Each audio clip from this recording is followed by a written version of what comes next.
Can I request delegates to please take your seats?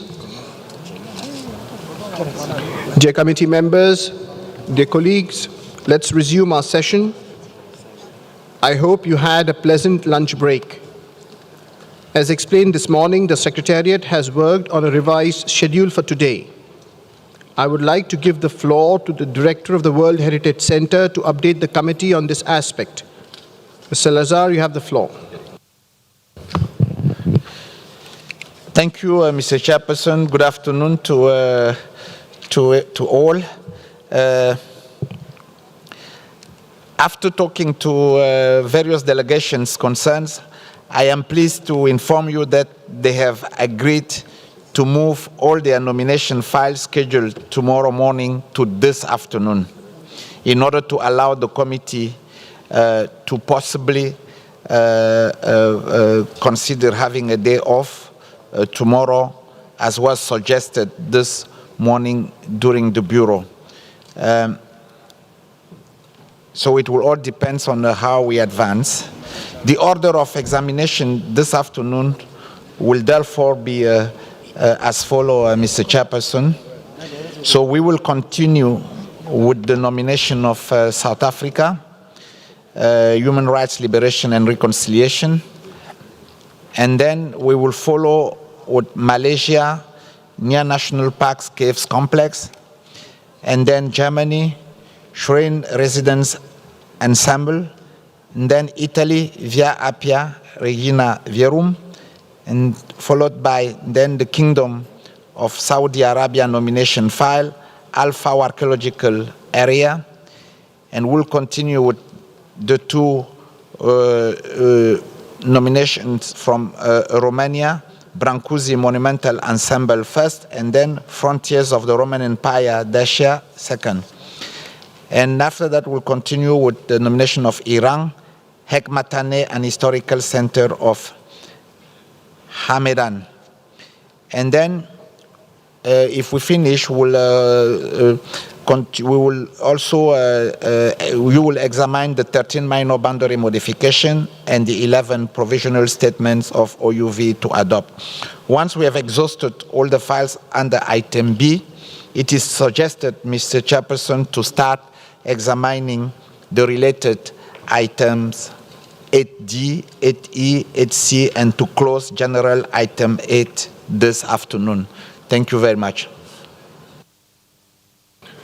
Thank you very much. As explained this morning, we're going to resume the examination of our agenda item 8B. As we had indicated before, we adjourned for lunch. We will start the session this afternoon with the remaining speakers on the pending nomination of the Human Rights, Liberation and Reconciliation, South Africa. I will ask the Secretariat to read the list of speakers. Mr. Director, you have the floor, sir. Thank you, Mr. Chairperson. So, the list of speakers to take the floor in the following order are Belgium, Republic of Korea, Italy, Qatar, Japan, Saint Vincent and the Grenadines, Kenya, Argentina, Senegal, Vietnam, and Kazakhstan. Thank you very much. Thank you very much. I now give the floor to the distinguished representative of Belgium, to be followed by the Republic of Korea. Thank you, Chair. Belgium is of the opinion that the Human Rights, Liberation and Reconciliation Nelson Mandela Legacy Sites nomination put forward by South Africa is similar to other referrals that we discussed during this session, where the advisory body's arguments to refer the nomination back to the state party were linked to issues that all seem relatively easy to solve. While the comments made by ICMA seem largely valid, Belgium also feels that fundamentally everything is there to inscribe the proposal today.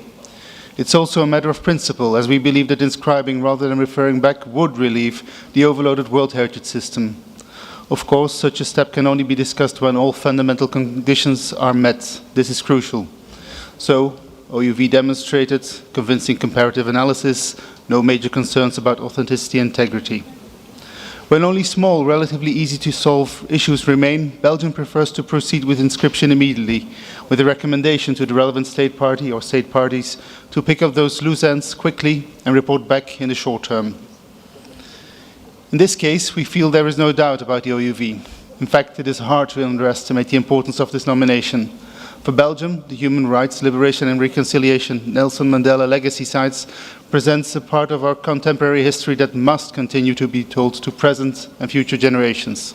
And that is exactly what an inscription on the World Heritage List can help achieve. Belgium therefore suggests that we look at the smaller issues mentioned in the advisory body's recommendations today. Are they of such nature that we should indeed revisit this nomination at a future session? Or can we include them as recommendations in the decision to inscribe? Chair, one of the great benefits of having meetings in person is that we were able to discuss recommendations with the State Party of South Africa. And based on that discussion, we would like to ask the advisory body something about their recommendation that a buffer zone should be provided. Our South African colleagues mentioned that wherever there is no buffer zone, a buffering mechanism will automatically come into effect from the time a property is inscribed on the World Heritage List. This is so foreseen in South African law. We seem to be reassured, and in a way even impressed, by this alternative mechanism. But we'd like to know more about ICOMOS's position on this. Thank you. Thank you. Your request to know about the position of ICOMOS on this has been noted. I give the floor to the distinguished representative of the Republic of Korea, to be followed by Italy. Thank you, Mr. Chair. Human Rights, Liberation and Reconciliation, Nelson Mandela's Legacy Site, is a heritage that demonstrates the progress from the denial of the human rights and the struggle for liberation, culminating in reconciliation. This nominated property has a symbolic significance as the longest sustained struggle involving the global community in modern history. Republic of Korea acknowledges the evaluation and the concerns of ICOMOS regarding the restriction of the name of the nominated property to the specific person, Nelson Mandela, and the recommendation on the component part and the buffer zones that can contribute to the proposed outstanding universal value. However, given that Nelson Mandela's name is already in common use by international organizations, such as the United Nations Nelson Mandela International Day, the Nelson Mandela Peace Summit, and the Nelson Mandela Decade of Peace, Republic of Korea support the use of Nelson Mandela in the name of the nominated property along with other committee members. However, we hope that the management system will be strengthened so that the property of human rights, liberation and reconciliation, Nelson Mandela's legacy site, proposed by the State Party can be effectively protected.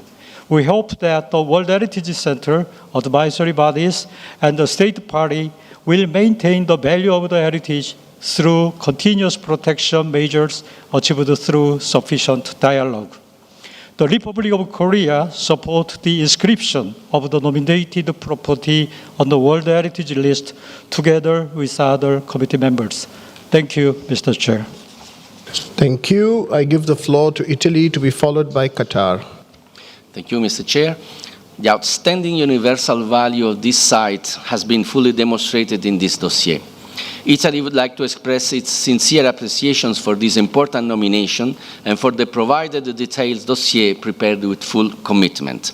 The nominated property, through all its 14 components, testifies the ideas and the ideals of reconciliation together with human rights and liberation, which entirely satisfied Criterion 6. Dear colleagues, I believe that for each of us it is an honor today to speak in this session about one of the most influential figures of our time, Nelson Mandela. His legacy extends far beyond the borders of South Africa, touching the hearts and minds of people across the globe. Nelson Mandela's life and work have left an indelible mark on history, and this influence continues to inspire and guide us today. Mandela's unwavering commitment to the fight against apartheid is a testament to his extraordinary character and leadership. The importance of Mandela's influence is recognized at this memorial site, which, through material evidence, help to ensure that the fundamental values of freedom and reconciliation are not forgotten. Beyond his political achievements, Nelson Mandela's legacy endures through his advocacy for human rights, education, and social justice. From today, we will honor the legacy of Nelson Mandela also through this memory site, which through all its components will help transmit this message to future generations and inspire and guide them. Therefore, Italy strongly supports the amendment proposed by Zambia.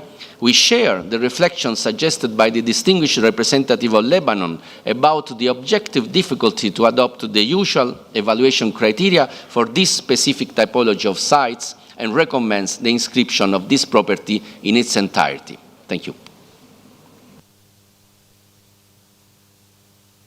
Thank you, Excellency. I give the floor to the distinguished representative of Qatar, to be followed by Japan. Thank you, Mr. Chairperson.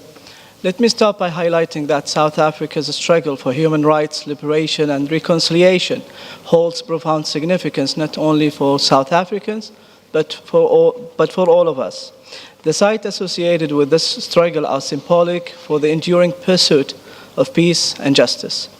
The nomination of these sites under Criterion 6 is particularly fitting, as they are tangibly associated with the ideas of outstanding universal significance as widely recognized. Also, these sites commemorate the participation of South Africans in the quest for liberation and reconciliation, as well as humanity's broader struggle for these values, symbolized by the iconic figure of Nelson Mandela. Mr. Chair, having examined the ICOMOS evaluation report, the state parties' responses to the concerns raised, and the presented management plan, I would like to state that we support the inscription of the Human Rights, Liberation and Reconciliation Nelson Mandela Legacy Sites on the World Heritage List. We also echo the concerns raised by other distinguished member state delegations, and we would like also to support the amendment proposal submitted by the distinguished delegation of Zambia. Thank you, Mr. Chairperson. Thank you. I now give the floor to Japan, followed by St. Vincent and the Grenadines. Thank you, Chair. Japanese delegation thanks to the State Party as well as ICOMOS for their hard work. Chair, we all understand this nomination has outstanding importance for all humankind. Now, carefully reading the nomination dossier and related documents, as with other members of the committee, we also have several comments and a question. ICOMOS raised 4 points that constitute the reason of referral decision: reducing the component site from 14 to 11, conservation of 3 sites, buffer zone issue on 2 sites, and on the issue of protecting surrounding area. Concerning the condition of several sites, we understand and we believe the State Party South Africa also recognized that the situation is not 100% perfect, but the commitment by the State Party and other relevant authorities is quite clear. About the buffer zone and protection of surrounding area, while we acknowledge the continuous effort by ICOMOS for mutual communication, we still feel that this issue could be solved with the dialogue between advisory body and the State Party during the evaluation process. But it will take not so much time to settle down because certain protection mechanism has been already introduced. On the first point, reducing the component size from 14 to 11, if you allow us, Chair, we would like to hear the State Party's voice concerning this point. Why these 3 sites are included? How they support the overall OUB of this nomination? We will raise this question because this point is deeply related to the recognition of the value of the site. Japan firmly supports inscription of the site at this session, but we also like to hear State Party's opinion. Thank you, Chair. Thank you, Japan. I'm going to give the floor to the State Party. I will give the floor to you initially to repeat your questions at that point in time. Thank you so much. St. Vincent and the Grenadines to be followed by Kenya. Chair, we have reviewed the file of Human Rights, Liberation and Reconciliation Nelson Mandela Legacy Sites which was submitted for examination as a serial nomination under Criterion 6. We have also held discussions with the state party. St. Vincent and the Grenadines acknowledges the outstanding universal value of this site as presented through its 14 components. Indeed, the heart of the modern struggle for human rights, liberation, and reconciliation is embedded in South Africa and is recognized universally as such. The state party of South Africa was faced with the huge task of capturing in a single frame this globally significant movement. They have opted to represent this through the selected collection of places where the most universally known figures in this struggle nurtured the ideas which form the foundation of the struggle. It is accurate to say that the oppressed of the world look to South Africa in general and to sites such as these in particular for guidance and inspiration on these three tenets of human existence: human rights, liberation, and reconciliation. The advisory bodies have submitted 14 points of recommendation, and the state party has responded with clarifications, justifications, and agreements. We note that the issues of conservation and management are being addressed by the state party, and that applicable legislation is already in place to address those concerns expressed by the advisory bodies. Above all, St. Vincent and the Grenadines is of the opinion that the outstanding universal value of this site is nevertheless sufficiently demonstrated in all the components submitted. We therefore strongly support the proposed amendment presented by Zambia to inscribe the human rights, liberation, and reconciliation Nelson Mandela legacy sites on the list of World Heritage Sites. Thank you very much. Thank you very much. I now give the floor to the distinguished representative of Kenya, followed by Argentina.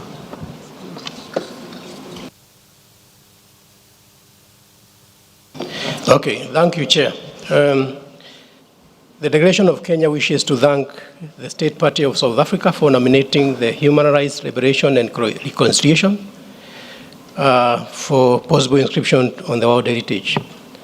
The site, Mr. Chair, is prominent when we speak about the history of colonialism and the need for societies to liberate themselves. From the proposed referral, in our own understanding, paragraph 159 of the operational guidelines, and I quote, "The referral means the requested additional information is necessary to determine the outstanding universal value of the nominated property." In our opinion, the site was put forward for inscription under Criterion 6. And collectively, these proposed CEO nomination demonstrate the events, the ideas that were core to the liberation struggle in South Africa.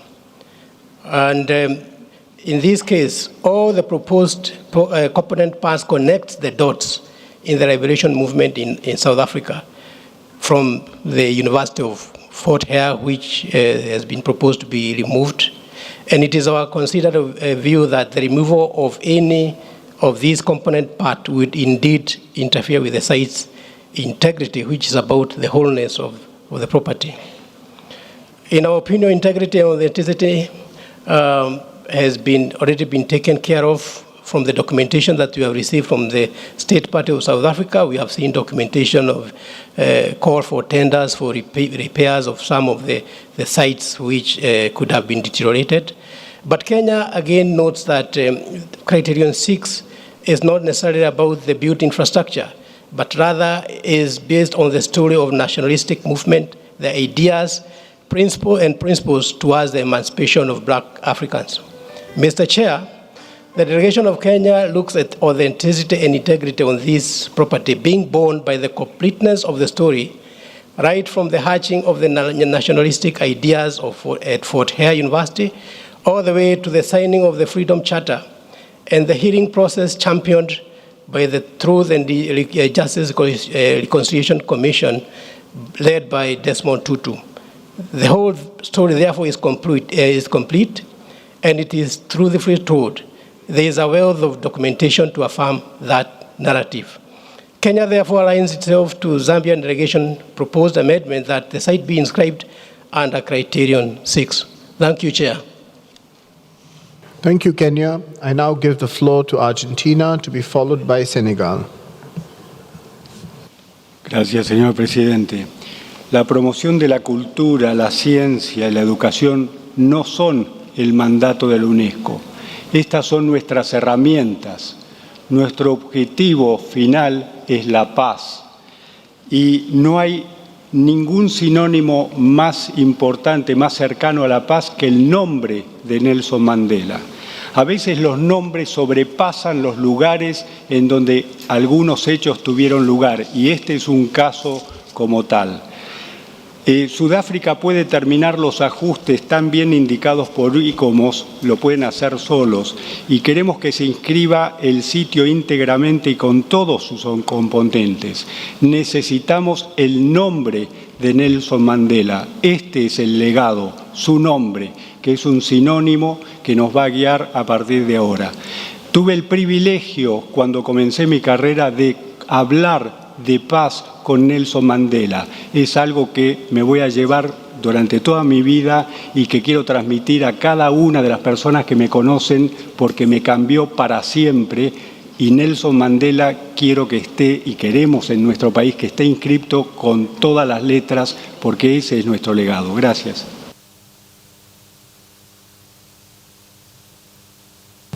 Thank you. I now give the floor to Senegal, followed by Vietnam. Merci, Monsieur le Président. Le Sénégal tient à remercier l'Afrique du Sud pour la proposition du bien. Droits de l'homme, libération et réconciliation, les sites de mémoire Nelson Mandela. Ce site résume les bases de la nation sud-africaine qui repose sur le pardon et l'impérieuse nécessité de renforcer un dispositif d'éducation nationale adossé sur des repères tangibles de son histoire. Il s'agit d'un ensemble cohérent et unique par la disposition des espaces et la complémentarité du contenu mémoriel. Il porte la trame de l'histoire de ce pays qui a administré au monde une des plus grandes leçons de vie, c'est-à-dire le pardon. C'est ce que représente cet ensemble. En Afrique, quand une figure importante disparaissait, elle était accompagnée des symboles matériels de son existence. C'est encore le cas dans certaines contrées de l'Afrique. Leur unité spirituelle était une condition du repos de leur âme. Le monde spirituel et le monde matériel sont ainsi appelés à ne faire qu'un, Monsieur le Président. L'État partie ne peut amputer une partie de cet ensemble sans compromettre la mémoire vivante qui s'attache à ces lieux par leur unité et le lien symbolique ombilical qui les lie à notre illustre Mandela. Monsieur le Président, quelqu'un a dit hier, je pense que c'est le délégué de l'Argentine qui m'a précédé, que notre convention est victime de son succès. Et nous pensons, nous, que la question liée à l'appropriation de la valeur universelle exceptionnelle est riche d'une diversité qui reflète l'âme de l'Afrique du Sud. Voilà pourquoi, tout en félicitant les organes consultatifs pour le remarquable travail accompli, nous les invitons à davantage considérer les rapports des communautés avec les sites soumis à leur évaluation, car la valeur universelle exceptionnelle est un facteur d'unité des communautés que nous représentons. Pour cette raison, Monsieur le Président, le Sénégal recommande l'inscription du bien dans son ensemble, tel que demandé par l'État partie. Je vous remercie.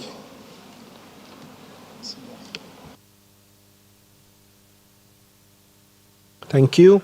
I now give the floor to Vietnam, followed by Kazakhstan.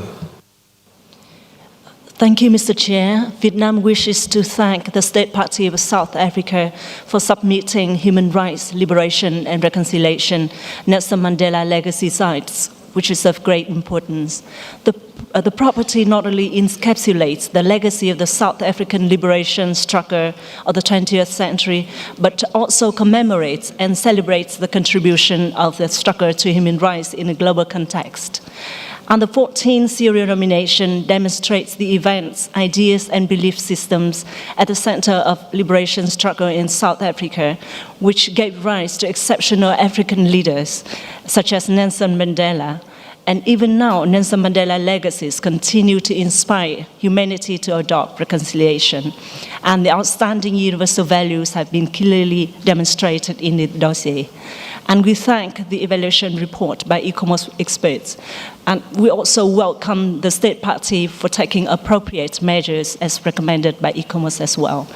And with this in mind, Vietnam fully supports the inscription of human rights, liberation, and reconciliation Nelson Mandela legacy sites on the World Heritage List in its entirety.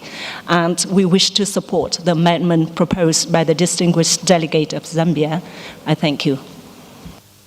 I thank you.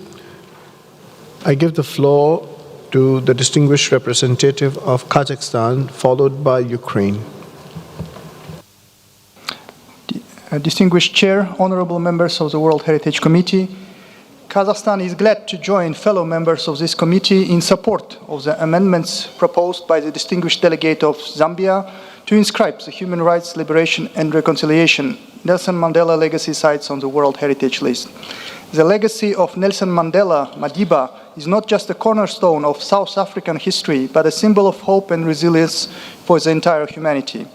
The nomination encompasses key sites that embody the spirit of human rights, the fight for liberation, and the enduring pursuit of reconciliation. Its inscription under Criterion 6 would highlight the exceptional significance of these sites as they symbolize the triumph of human rights and reconciliation over systemic oppression and injustice.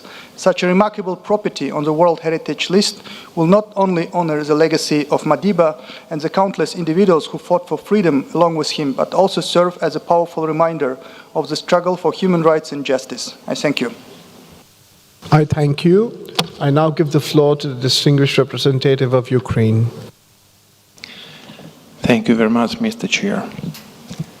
Human rights lie in the core of the values of the international community. The serial nomination takes an unusual approach to the matters of the elevation of human rights and the highest social value, perceiving it through the liberation struggle that took place in South Africa. Nelson Mandela legacy sites altogether demonstrate the interconnectedness of the idea of human rights with the liberation processes and reconciliation after fall of the oppression regime. The complexity of the value of the nomination is further proved by its linkage to the Roads to Independence African Liberation Heritage Program, which tells a very important story of the 20th century history of Africa. We believe that the nomination bears a huge potential to significantly contribute to the preservation of the knowledge regarding the history of human rights movements in global context. It showcases South Africa's pioneering approach to reconciliation as a basis of building the nation. Given the significance of the nomination as such, we would see necessary to emphasize the need for the State Party to further enhance the level of protective measures and provide the official management structure and conservation plans along the lines with the ICOMOS recommendation. To conclude, we endorse this nomination and will be happy to support it. Thank you very much. Thank you very much. Now we have reached the end of the 19 committee members that had requested the floor. I will now like to request ICOMOS to respond to the questions raised. ICOMOS, you have the floor.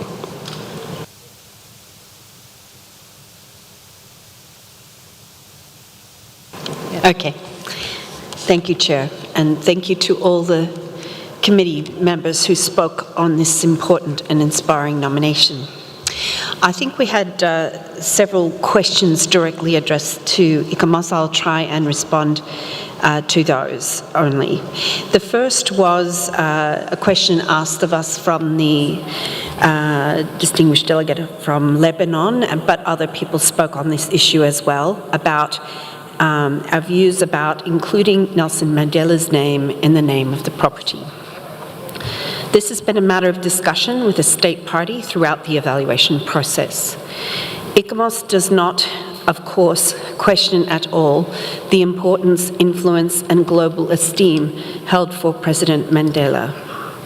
ICOMOS also acknowledges the connections between Nelson Mandela's life and achievements and a number of the nominated component parts.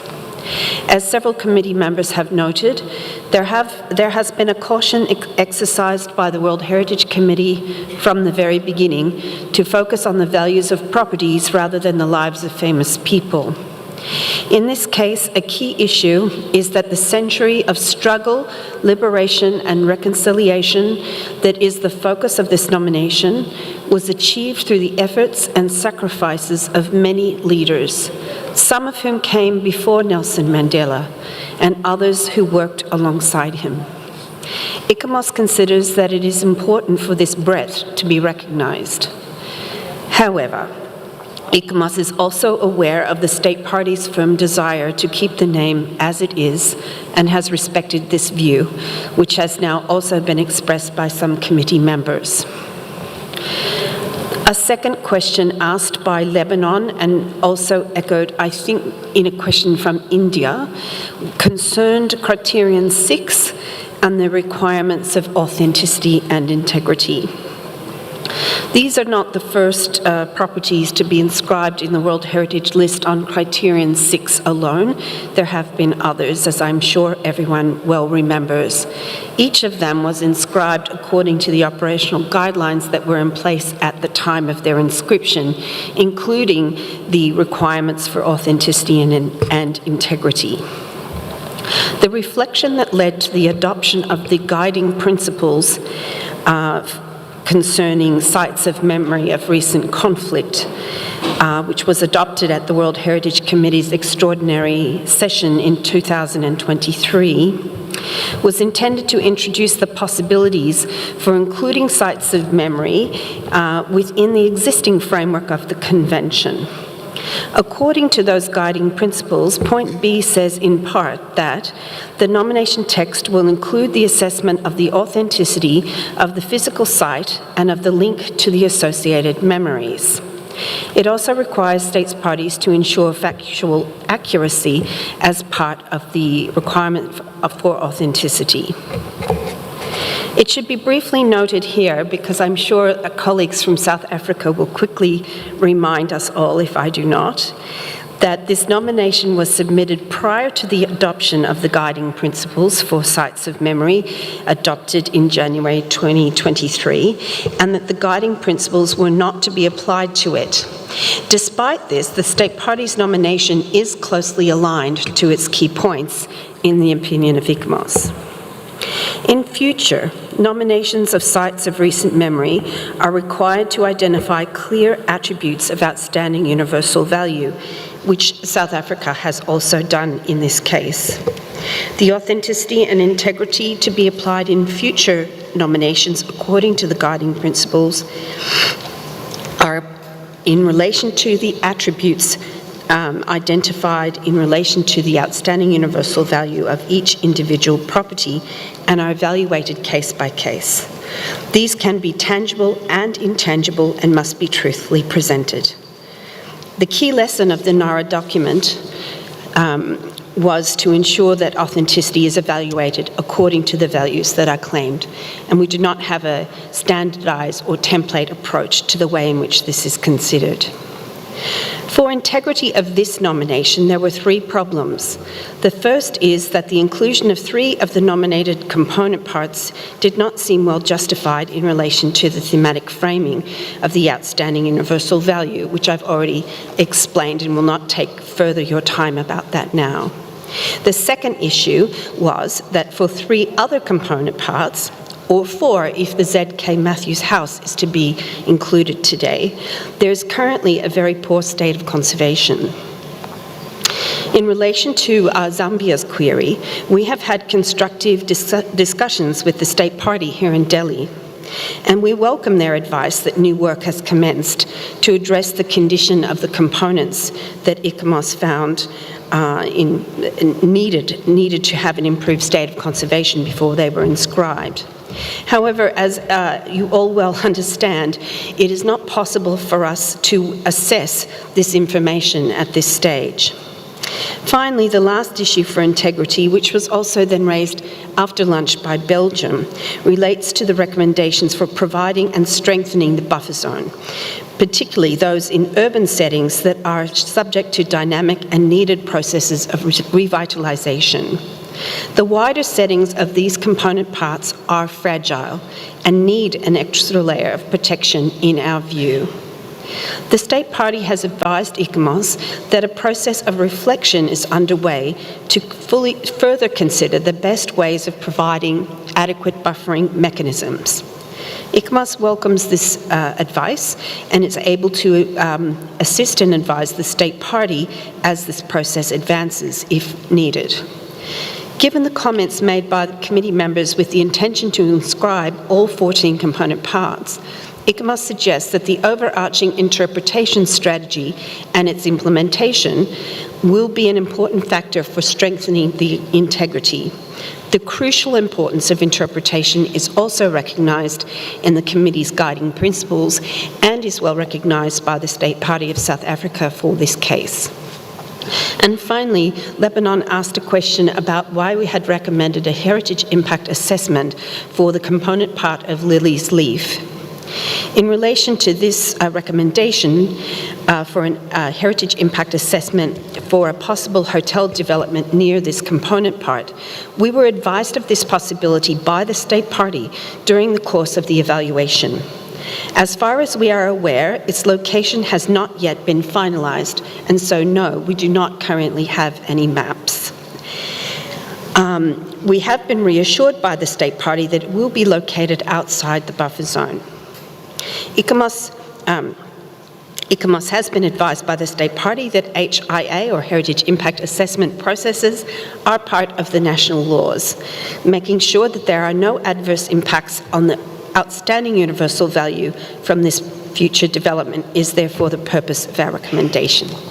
I think that answers all the questions addressed to ICOMOS, Mr. Chair. Thank you very much.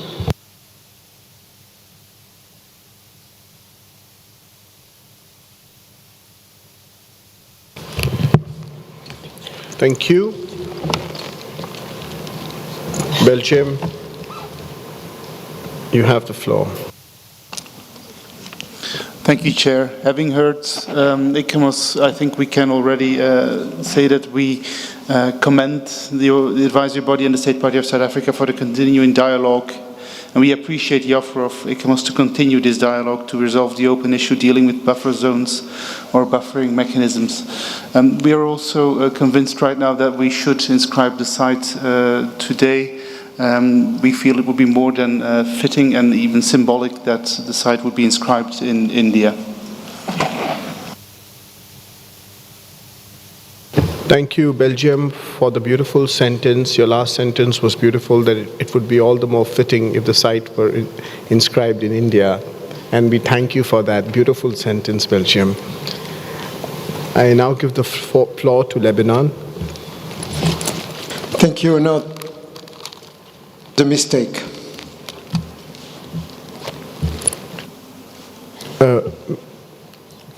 Okay. India, would you like to reply to that beautiful sentence and about this is such an important site, and of course South Africa and Mahatma Gandhi, when Mahatma Gandhi was a young man, he had spent his a considerable amount of time in South Africa, so of course there is a very deep connect. India, you have the floor. Thank you very much, Mr. Chair. We echo your sentiments. Yes, indeed, it's very poignant and very beautiful. We wouldn't want to stretch the discussion any further, but we listened to the remarks or the detailed justification given by ICOMOS. A couple of things which I thought I'll just put it on, on record. One is that we realized that as far as the name to be included in the a name of of a personality to be included in the name of the property.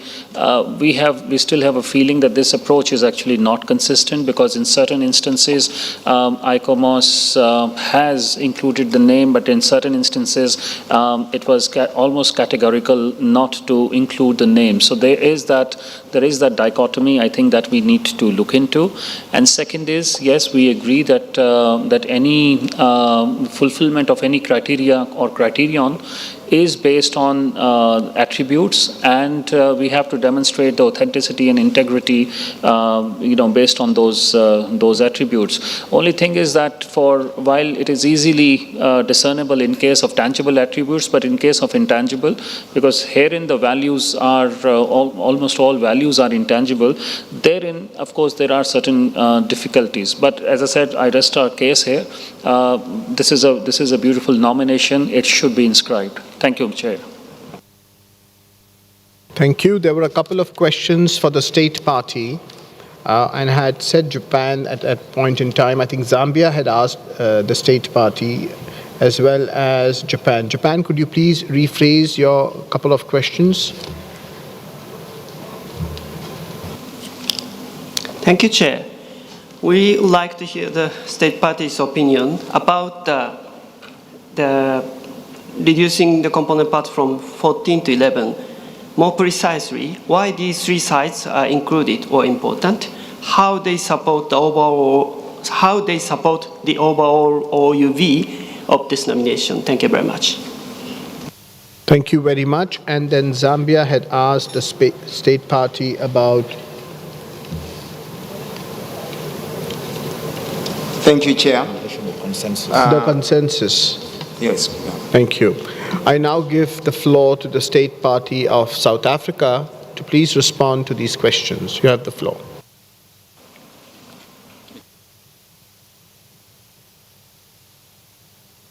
Thank you very much, Mr. Chair. The reason why there are 14 components is for completeness in respect of justifying the contribution of each component to human rights, liberation, and reconciliation, and also in further enhancing the outstanding universal value of the site. We believe as a state party that removal of any of the components will not contribute to completeness in respect of the listing of this particular site. Thank you. Thank you. That is the response of the state party. If there are no more questions and comments, I would now like to invite you to adopt the draft decision 46-COM8B.11. But before doing so, I would like to ask the rapporteur if he has received any amendments on the draft decisions proposed. Thank you, Mr. Chair. As presented during the discussions, we did indeed receive an amendment submitted by Zambia regarding the Nelson Mandela Legacy sites. This amendment was submitted by Zambia, co-written by Rwanda, Kenya, Senegal, and Qatar, and received an impressive amount of support, totaling 19 countries. I will name them: Lebanon, Greece, Jamaica, India, Japan, Mexico, Belgium, Republic of Korea, Italy, Saint Vincent et les Grenadines, Argentina, Vietnam, and Kazakhstan. The amendment goes as follows. Para 2 deletes the referral for inscribes human rights, liberation and reconciliation, Nelson Mandela Legacy Sites, South Africa, on the World Heritage List on the basis of Criterion 6. Further deletes the previous paras A, B, C, and D. New para 3 takes notes of the following provisional statement of outstanding universal value. And the brief synthesis is available in English language. New para 4. Notes the completion of repairs at the Sharpeville massacre site, police station 003, and progress made towards the repairs and conservation at Walter C. Zulu Square 002 and the Great Place at Mkekezweni 014. Next para notes the state party's existing buffering mechanisms as provided for in the relevant legislation and requests that the state party undertake workshops with stakeholders, including surrounding communities and local authorities on these mechanisms, including heritage areas, to further strengthen their protection. Old para 3 becomes para 6 with the recommendations. Recommends that the state party give consideration to the following. First recommendation, number A, deletes the mention and the provision of financial and technical resources. You have the consecutive deletion of the word nominated from paras C to J, resulting in an inscription and not a referral anymore. Subpara I, linking interpretation of the component parts with the continuing development of the Liberation Heritage Routes, Resistance and Liberation Heritage Route Program, and not initiative.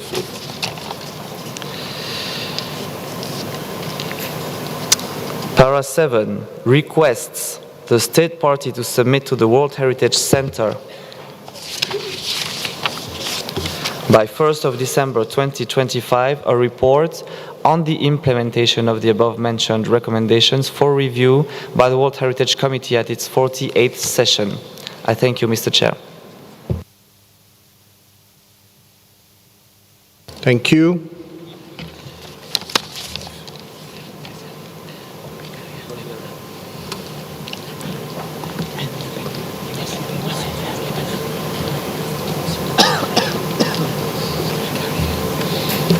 Para 1, there is no... Yes, Bulgaria, sorry, we didn't see that. You have the floor. Thank you, Mr. Chair. After listening to the committee members and the response of the evaluation body, we would like to add Bulgaria's name in the list of co-authors. Thank you, Chair. Lebanon and then Turkey. No, excuse me, Chair. I just wanted to comment on para 6 when we arrive to para 6. So noted. Turkey, you have the floor. Thank you, Mr. Chair. We would also like to add our name to the amendments. Thank you.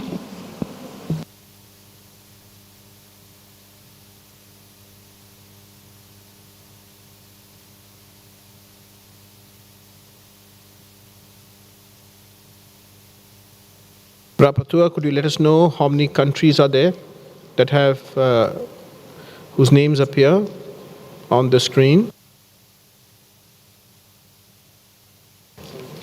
Please let us know the number of countries whose names appear on the screen.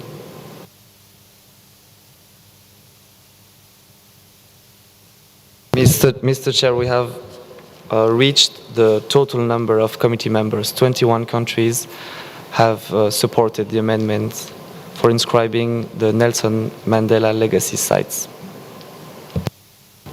Thank you. Is there any objection to para 2? Obviously not, because everyone has added their name. We go next down. Similar for para 3, copy paste all the names from top para 2 and paste it in para 3. And we go down.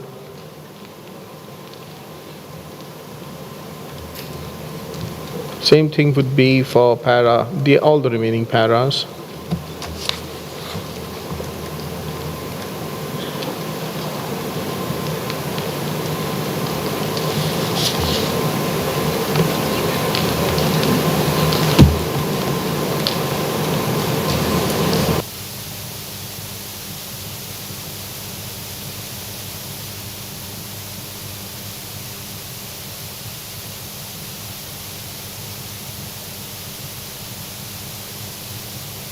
No objection to para 5. We go to para 6, wherein Lebanon had expressed a desire to take the floor. You have it, sir.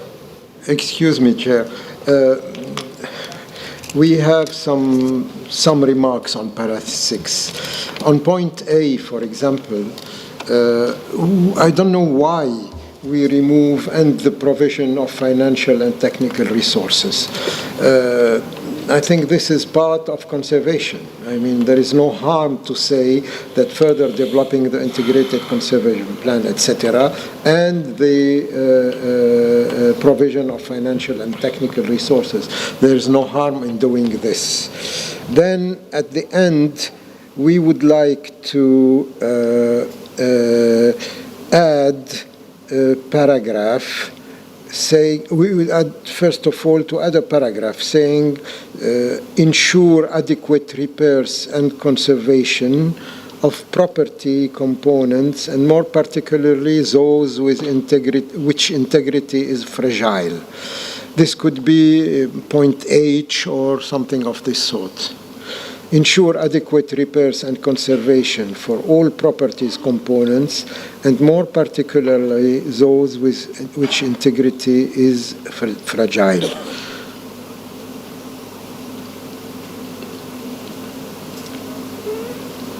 That's all. Thank you. Mr. Rapporteur, can you capture what the Lebanese delegate has expressed? Ensure adequate repairs and conservation for all property components, and more particularly for those, is it where, which, or whose integrity is fragile, please? Thank you. I don't know, ask somebody whose English is the mother language.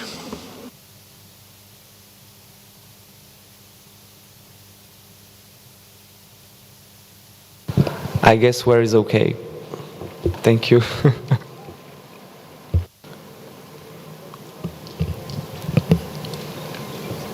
All right. Is there any objection to the Lebanese suggestion? I don't see any objections. We go down. Para 7. I don't think there is any objection to this either. Is there any objection for the adoption of the entire decision as a whole?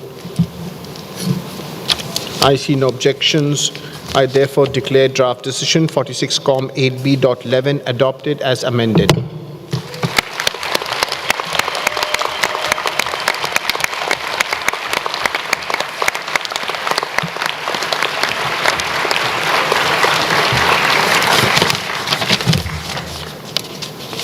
Thank you very much. Let me congratulate South Africa on behalf of the entire committee for the inscription of this property, and I will do that in the Zulu language.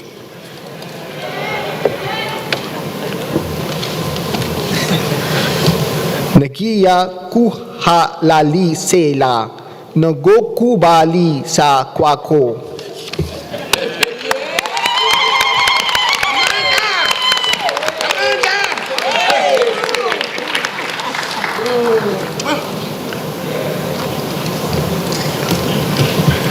I'll give you some time for your celebrations and photos, and then we'll go to the next agenda item. You have to speak.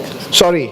Acceptance. Yes, forgot. You know, I was so impressed by my Zulu that I forgot everything else. So, South Africa, you have the floor for up to a 4-minute statement. Siyabonga kakhulu, Mr. Chairperson. Since I'm taking the floor as the leader of the delegation of the State Party of South Africa, let me also thank the government and the people of incredible India for the wonderful reception and warm hospitality we are experiencing in this beautiful metropolis of New Delhi. It is with great humility, profound gratitude, and unreserved appreciation to the World Committee members of this 46th session for the support and confidence in the people of South Africa with the inscription of Human Rights, Liberation and Reconciliation Nelson Mandela Legacy Site to safeguard and protect its outstanding universal value. As Nelson Mandela once said, it looks impossible until it's done. However, a journey of 1,000 miles begins with small steps. It is today on the cusp of 30 years of democracy in South Africa, 27 years after South Africa became a member of the World Heritage Convention, and 21 years after the 33rd General Conference of UNESCO, where South Africa's contribution on the roads of independence African Liberation Heritage Program was recognized, that we sit here with this inscription. It is therefore not only an important contribution to placing the struggle, heritage, and culture at the center of the global ideal for sustainable development, but also to the vision of 2063 of the Africa we want. The South African liberation struggle was not only an inspiration for a just world, it also became a struggle on all humanity and also produced exceptional African leaders. The 1994 historic breakthrough was a victory for all humanity and an opportunity for never again. Excellencies, this inscription is opportune and historic as it takes place a week after the celebration of Nelson Mandela International Day on the 18th of July, in line with the UN General Assembly resolution of 2009, to recognize his contribution to the struggle of democracy internationally and the promotion of peace throughout the world. We have therefore chosen this name to symbolize his legacy for human rights, liberation, and reconciliation. This serial property with 14 components is located in 4 of our 9 provinces and 7 municipalities across the country that have marks of the footsteps of Nelson Mandela. And it demonstrates the world events, ideas, and belief systems that were once at the core of the liberation struggle of South Africa. The inscription follows that on the footsteps of Argentina, Rwanda, Belgium, and France at the 45th session. South Africa therefore deeply appreciates the constructive engagement with ICOMOS, which has paved the way for the successful inscription, and we will continue to meticulously preserve the integrity and authenticity of these sites, supported by international expertise through the African World Heritage Fund, the World Heritage Center, and the advisory bodies.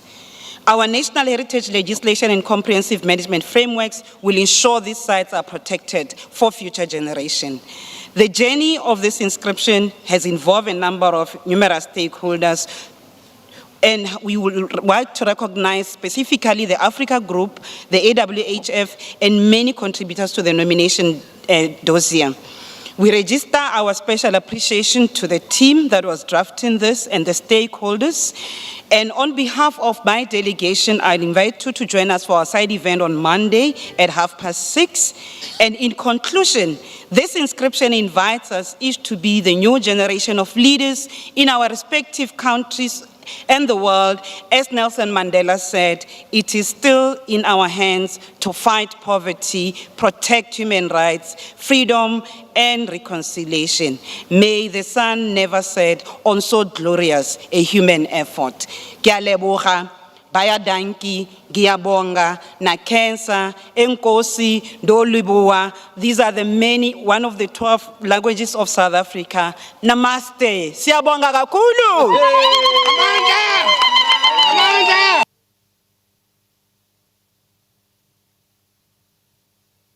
I love to hear Namaste from a South African. It sounds so wonderful.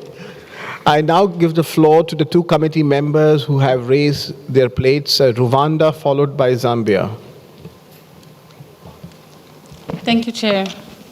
On behalf of the people and government of Rwanda, we extend our heartfelt congratulations to the government of South Africa for the inscription of the Human Rights, Liberation and Reconciliation Nelson Mandela Legacy Sites on the World Heritage List. This momentous achievement is a testament of the enduring legacy of the people of South Africa, extraordinary contribution to justice, equality, and freedom.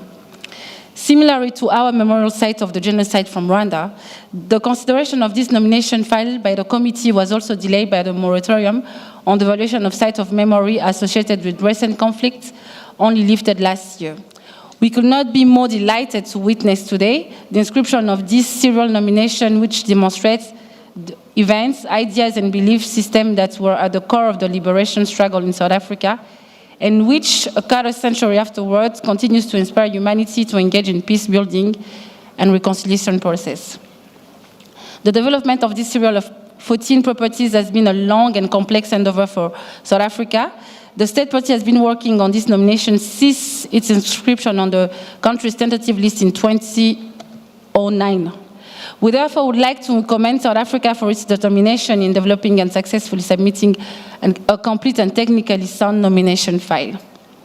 We would like to take this opportunity to express our deep gratitude to the African World Heritage Fund for all the technical support provided in the development of this nomination file, with the potential to add substantial value to the incipient category of sites of memory in Africa. This, Mr. Chairperson, constitutes a great contribution not only towards improving the representation of Africa on the World Heritage List, but also to fill the existing gaps concerning the representation of sites of great significance for the African people, but its outstanding universal value is not recognized by the international community. We celebrate with you South Africa and honor this recognition of your rich cultural heritage. May this site continue to inspire future generations and strengthen the bonds of unity, human rights, and reconciliation. Thank you so much, Chair. Thank you. I now give the floor to Zambia, followed by India. Thank you, Mr. Chairman. This is a great day, not just for the World Heritage Committee, but for Zambia, in the sense that South Africa and the rest of Southern Africa, they owe their liberation to Zambia. We were home of all these struggles. For your own information, Nelson Mandela, upon release from Robben Island, that is prison, he first flew to Zambia aboard Zambian Airways because of the good relationship that he enjoyed with our founding father, Dr. Kenneth Kaunda, who we are also celebrating his 100 years after his birth this year. And again, this year, we are also celebrating 60 years of independence and bilateral relations with the Republic of India. And Mahatma Gandhi is also a name that you cannot erase on the history of that is Africa. Indira Gandhi is also not the name that you can erase from the history of Africa. So this inscription is not just for the World Heritage Community, it is for Zambia, it is for Southern Africa, it is for Africa, and it's for the world. Amandla.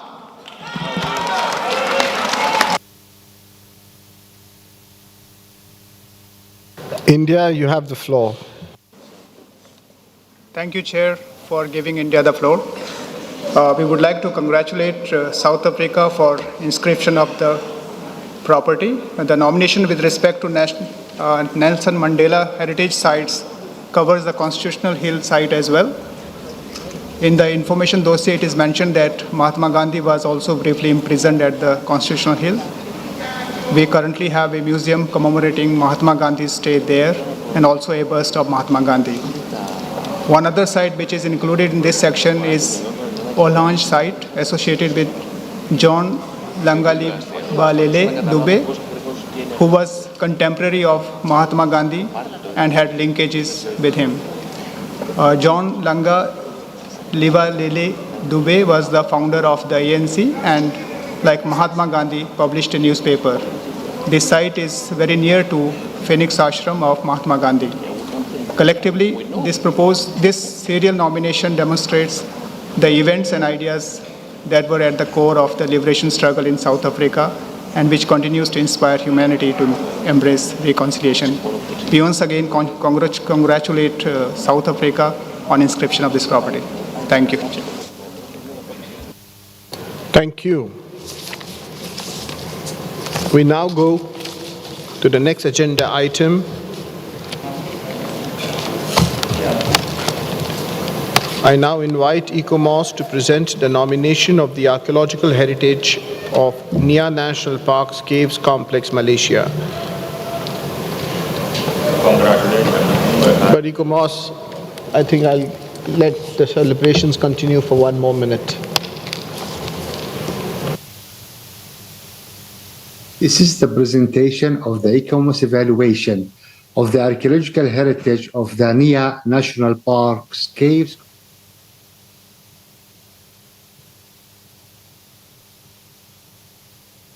May I invite committee members to take their seats, please? Just to remind that there is a space outside for celebrations. Thank you very much. We will continue with the examination of the next nomination dossier. I invite committee members to take their seat. Thank you.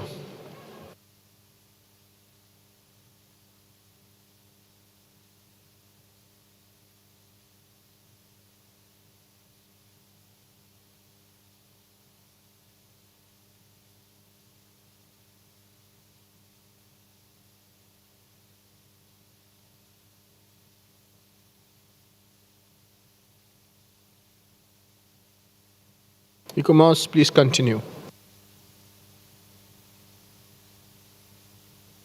This is the presentation of the ICOMOS evaluation of the archaeological heritage of the Nia National Park's Caves Complex, Malaysia.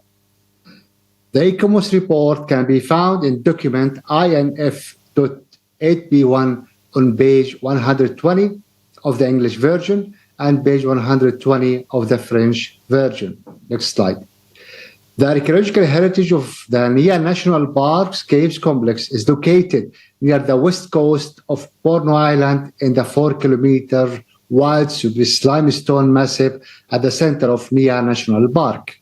This system of colossal interconnected caverns and numerous caves contains the longest known record for human interaction with rainforests covering at least 50,000 years. Next slide. The original area of the nominated property, as proposed in the nomination dossier and before changes were made, was 3,690 hectares and with a buffer zone of 163 hectares. The nominated property comprises 30 archaeological sites in the park, including excavated archaeological sites. The caves complex at the Bukit Pikang Massif consists of 4 caves, namely the Trader's Cave, the Nia Great Cave, the Moon Cave Gan Kira, and the Painted Cave Kain Itam. Next slide. The Nia Caves complex contains archaeological evidence that represent an exceptional testimony of the cultural traditions of 2 disconnected populations who existed from the Pleistocene to the mid-Holocene, exhibiting the rainforest lifestyle, forest management systems, and elaborate funerary practices of prehistoric humans. It contributes significantly to the existing knowledge of human development, adaptation, and dispersal in Southeast Asia and in a global context. The Nia Caves complex is an astounding example of very early human settlement and land use in the Southern Asian region, and of a human interaction with a changing environment during prehistoric times. The findings of archaeological excavations and research at the Trader's Cave could result in substantial grounds for revisiting the southern dispersal route theory and the human migration out of Africa in general.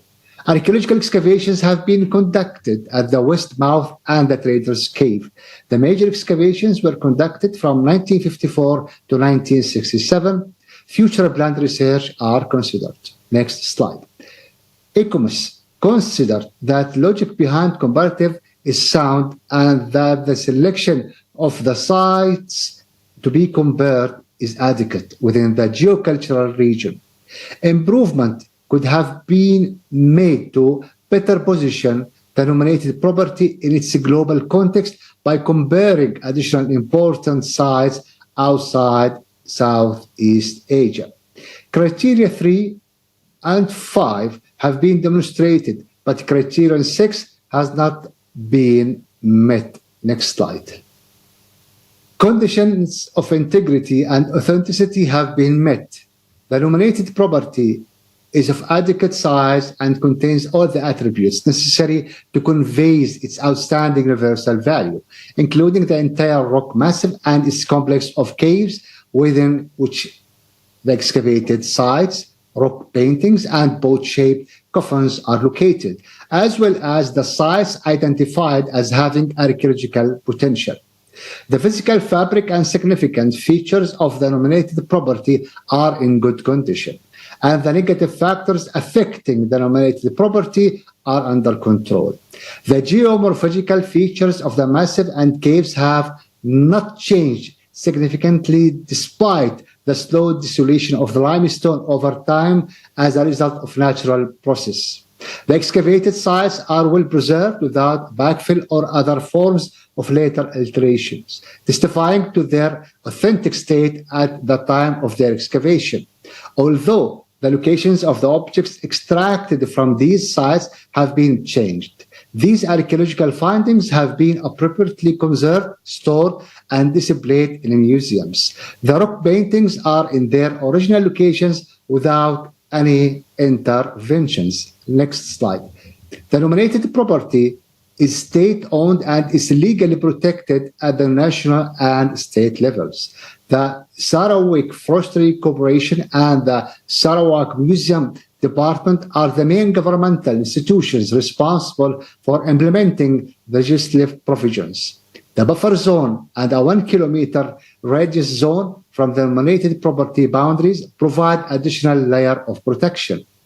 The management system is collaborative and coordinated between the main stakeholders, with the Sarawak Forestry Corporation taking the lead, while the Sarawak Museum Department is responsible for the conservation of the cultural heritage. The local communities are involved in the management of the site in numerous ways. The Integrated Conservation Management Plan frames management activities for the archaeological heritage of Ria National Park's Caves Complex. Long-term attention should be given to secure sustainable funding and the expertise of the staff working on site. Conservation of rock painting and the growth of algal should also be closely monitored. Next slide. Here is a summary of ICOMOS evaluation of the proposed outstanding universal value of the nominated property. Next slide. ICOMOS recommends that the archaeological heritage of Ria National Park's Cave Complex, Malaysia, be inscribed on the World Heritage List on the basis of criteria 3 and 5. ICOMOS has included number of further recommendations in the draft decision to support the long-term conservation of the property.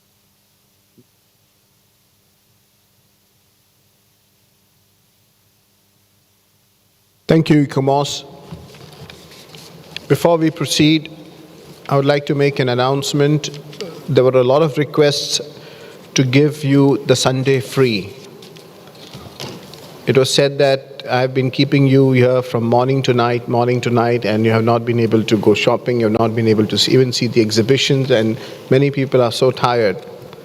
But we have agenda items listed for Sunday, so if you want to have the Sunday free, then I'll have to push the agenda items and change the gear and become like a Ferrari a little bit. So, and we'll keep the congratulations less, so only one state party should take the floor, the state party to whom the nomination concerns. And if we can keep our interventions to a minimum, then we can move ahead. Okay, I want to know if there are any comments concerning this nomination after the ICOMOS presentation.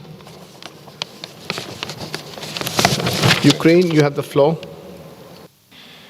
Thank you, Mr. Chairperson. Research on the matter of the various stages in the development of humanity is an ongoing process for several centuries now that calls together the professionals from around the world. The complexity of the records and evidence the scholars and scientists would be able to gather directly impact the accuracy of the global knowledge about our origins. The multitude of the rock paintings, archaeological signs and elements of the burial traditions that are located within the borders of the nominated property creates a vivid illustration for the evolution of the human settlements in the region during the Paleolithic, Neolithic and Middle Ages. Ukraine cordially recognizes the importance of the establishment of a proper protection framework for the sites, bearing the indispensable knowledge about the prehistoric times, especially in the light of our own site from the tentative list Kam'yana Mohyla, that also testifies about the origins of human civilization. The novelty that the NIA complex brings in comparison with other sites already in the World Heritage List is the evidence of the human adaptation in the tropical rainforest environment and, moreover, the exceptional contribution to the universal debate over the early dispersal of ancient humans, not only regionally but also globally. We perceive the inscription of the NIA National Park's Caves Complex as a crucial and consistent step for the committee that follow the general policy of preserving and protecting sites that enrich our knowledge about the preserve the memory of the early stages of the development of human society. Thank you very much. Thank you very much. I give the floor to India.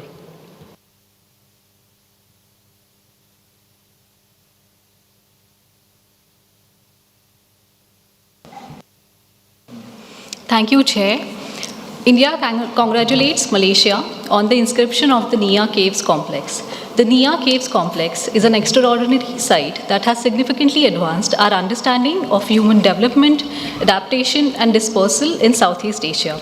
The site's long history of human interaction with the rainforest and climatic evolution is of global significance. The dossier effectively demonstrates the site's outstanding universal value, meeting the criteria 3 and 5 and attesting to its integrity and authenticity. We also commend the strong state of conservation of the NIA Caves Complex, which has benefited from the continuous legal protection and effective management since the early days of its archaeological discovery. The active participation of local communities in the site's management is particularly commendable. Although we acknowledge that the ongoing need for improvements, particularly in securing adequate funding and enhancing in-house expertise. India appreciates the efforts detailed in the Integrated Conservation Management Plan to address the challenges posed by increased tourism, fading rock paintings, and algal growth on excavated sites. These proactive measures, supported by ongoing research and monitoring, are crucial for sites preservation. The inscription of the archaeological heritage of NIA National Park's Caves Complex is a significant achievement for Malaysia, and we look forward to witnessing the continued preservation and study of this remarkable site. Thank you. Thank you. It's a pleasant change to see a new face after seeing the legendary face of Janvit Sharma, who's been the face of India's 1972 representation since past 12 or 15 years. So it's nice to see young faces. I get a sense as if the mother bird, Janvit Sharma, is training the baby birds to take forward. Thank you. If no further state parties want to take the floor, I will ask the rapporteur. I will invite you to adopt the draft decision 46 COM 8B.19, but before doing so, I'll ask the rapporteur if he has received any amendments through the draft decision proposed. Merci, Monsieur le Président. Nous n'avons pas reçu d'amendement concernant le projet de décision pour l'inscription du patrimoine archéologique de l'ensemble des grottes du parc national de Nia en Malaisie. Je vous remercie.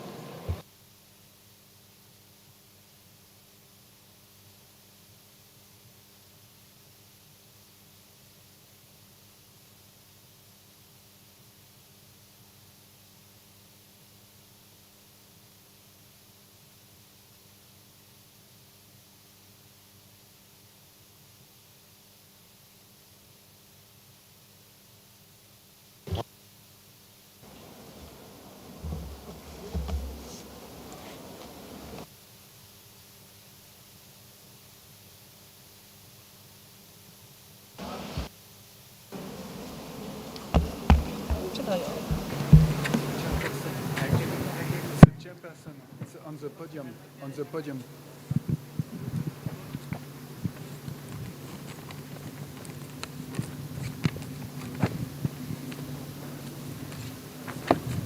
Mine works.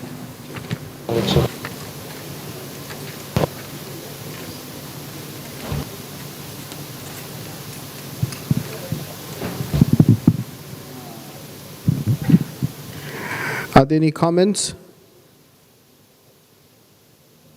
There are no comments. Is there any objection for the adoption of the draft decision as a whole? I see no objection. I therefore declare draft decision 46 8B.19 adopted.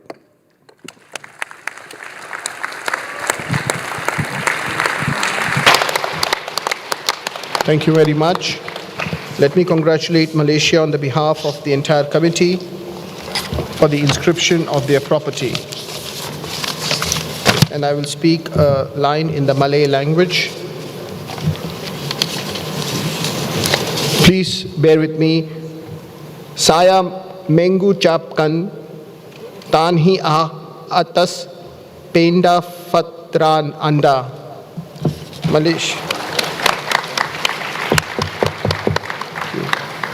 Malaysia, you have the floor to make a statement up to 4 minutes. Assalamualaikum, selamat petang dan terima kasih, Your Excellency, Chairman. Thank you for this opportunity. All the necessary protocols observed for the sake of brevity. On behalf of the Government of Malaysia and the Ministry of Tourism, Arts and Culture, I wish to thank the following: the World Heritage Committee, the advisory body, the Secretariat of the 1972 Convention concerning the protection of the world cultural and natural heritage, and the host, the Government of India. Incredible India, and how incredible it is. Thank you for all their excellent work in ensuring this meeting runs smoothly. This is a significant decision for Malaysia, as it is the 5th inscription of heritage site in Malaysia after the ratification of the convention in 1988. Excellencies, ladies and gentlemen, Nia National Park and its cave complex provide an outstanding example of the complex prehistoric adaptation and manipulation of the tropical rainforest environment towards the understanding of human evolution, adaptation and dispersal in both the mainland and island of the Southeast Asia geocultural regions. We are delighted to invite all member states to Malaysia to explore Nia National Park in Sarawak, as well as our other heritage sites. Malaysia will be hosting the Visit Malaysia Year in 2026, and we warmly welcome all our friends to come and discover the beauty of our nation. Malaysia is committed to work closely with all member states in the protection of world cultural and natural heritage. Your Excellency Chair, please allow me to invite the Honourable Dato' Haji Len Talif Saleh, Deputy Minister for Urban Planning, Land Administration and Environment of Sarawak, to say a few words. Terima kasih. Chair, Namaste. Good afternoon. Being the first time given the floor to speak, I would like to take this opportunity to congratulate the Government of India for the remarkable hospitality and excellent hosting of the 46th Session World Heritage Committee. A special thank also goes to the Excellencies Chairperson for your exemplary leadership in conducting this meeting. Your expertise and guidance has been invaluable and instrumental for the smooth conduct of this meeting. 27 July 2024 is a significant, historic and momentous day for the state of Sarawak, Malaysia, and mark the second World Heritage Site in Sarawak, of which the first one is Gunung Mulu National Park, which was inscribed in the year 2000, 24 years ago. With this recognition, it is a start of a long journey of our commitment, responsibility and shared value. We will be jealously safeguarding the outstanding universal value of Nia National Park complex as prescribed for the present and future generation to embrace.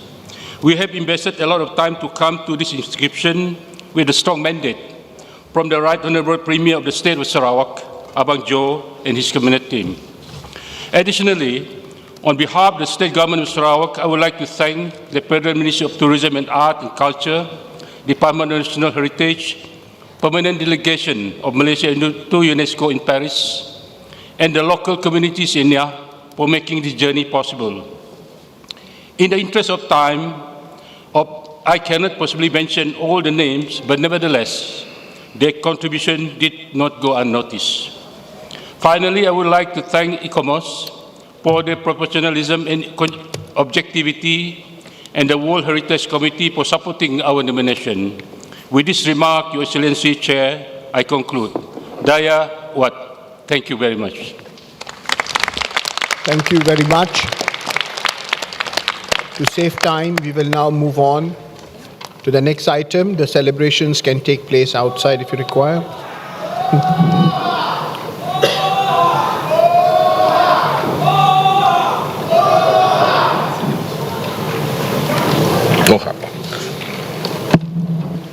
Oha to that.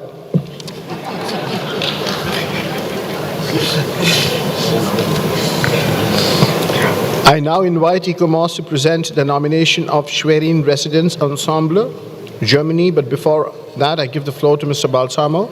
You have the floor.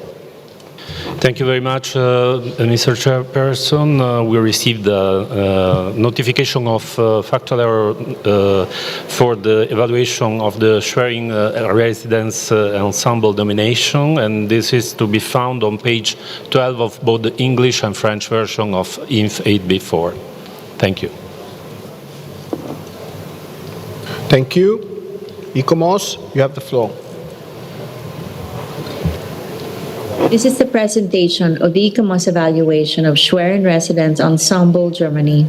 The ICOMOS report can be found in document INF.8B1 on page 143 of the English version and page 173 of the French version. On this evaluation, ICOMOS has received a letter on factual errors and has acknowledged some of these errors. Next slide. The Schwerin Residence Ensemble comprises buildings, parks, lakes, gardens and ponds constructed or designed during the 19th century.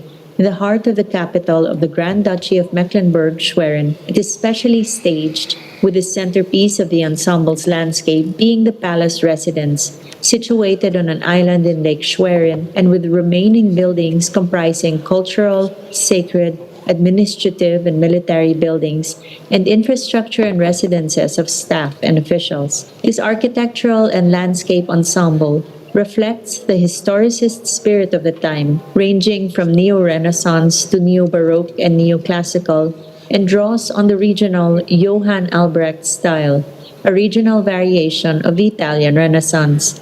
Next slide.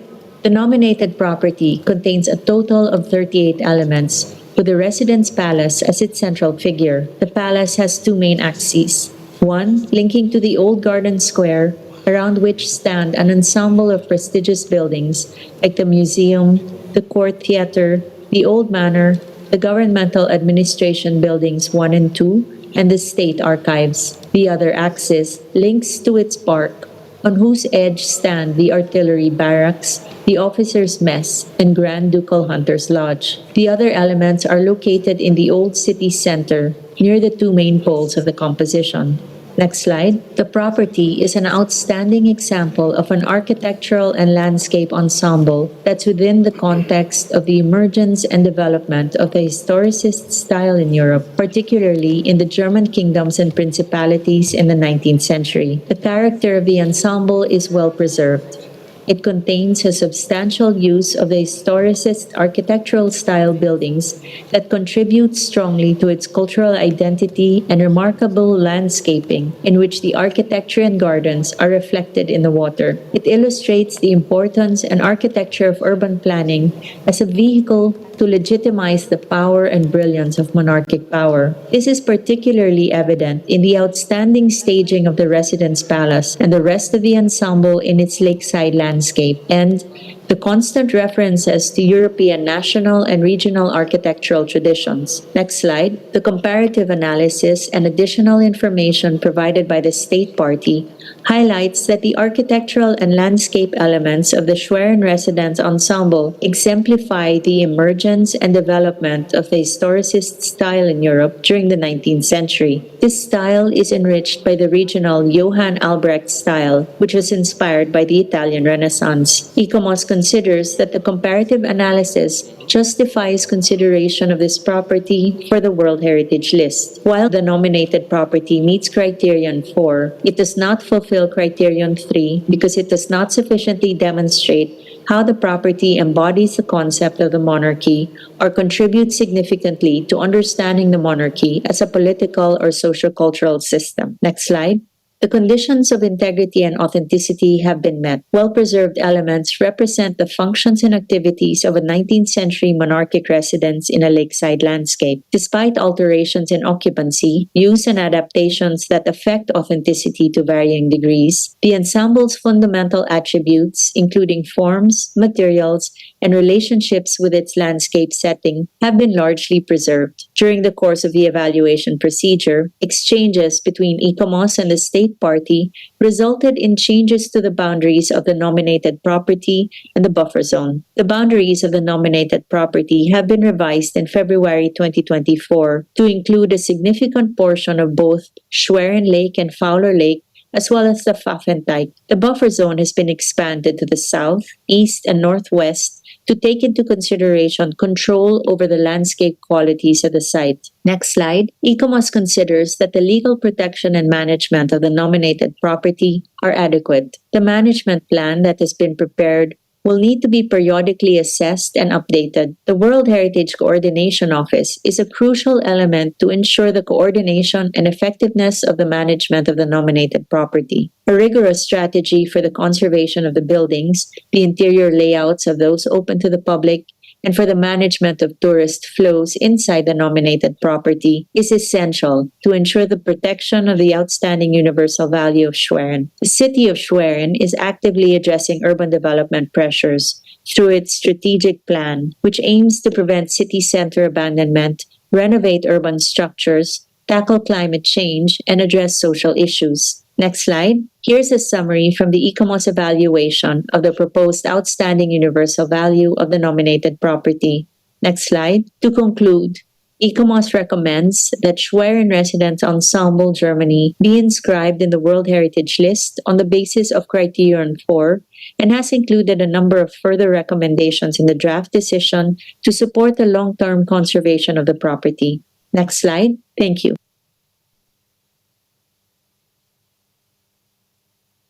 Thank you very much, ICOMOS, for your presentation. After seeing the thorough work that these advisory bodies do, internally I'm being changed from a chair into an advisory body's fan, you know. But thank you so much for the hard work that you put into this. I would like to know whether there are any comments concerning this nomination. Belgium, you have the floor. Thank you, Chair, and we also would like to thank ICOMOS for their hard work and this excellent presentation. And we also would like to thank Germany for submitting the nomination file of the Schwerin Residence Ensemble, an exceptional and well-preserved ensemble of monarchic architecture. Belgium fully supports the inscription based on Criterion 4, and I would like to commend the hard work of everyone involved. It should be noted that it was a process of over 20 years that led up to this very moment. It is therefore no surprise that this dossier is rock solid and that the outstanding universal value is proven without any doubt. The file includes a rigorous strategy for the conservation of the buildings as well as for the management of tourist flows. The Schwerin Residence Ensemble will be a valuable addition to our list, and we wholeheartedly congratulate Germany. We also would like to take the opportunity to congratulate the State Party of Germany, as well as the United Kingdom of Great Britain and Northern Ireland, and the United States of America on yesterday's inscription as well of the Moravian church settlements. Herzlichen Glückwunsch, Deutschland. Ja, aber ich habe das schon gesagt gestern. India, you have the floor.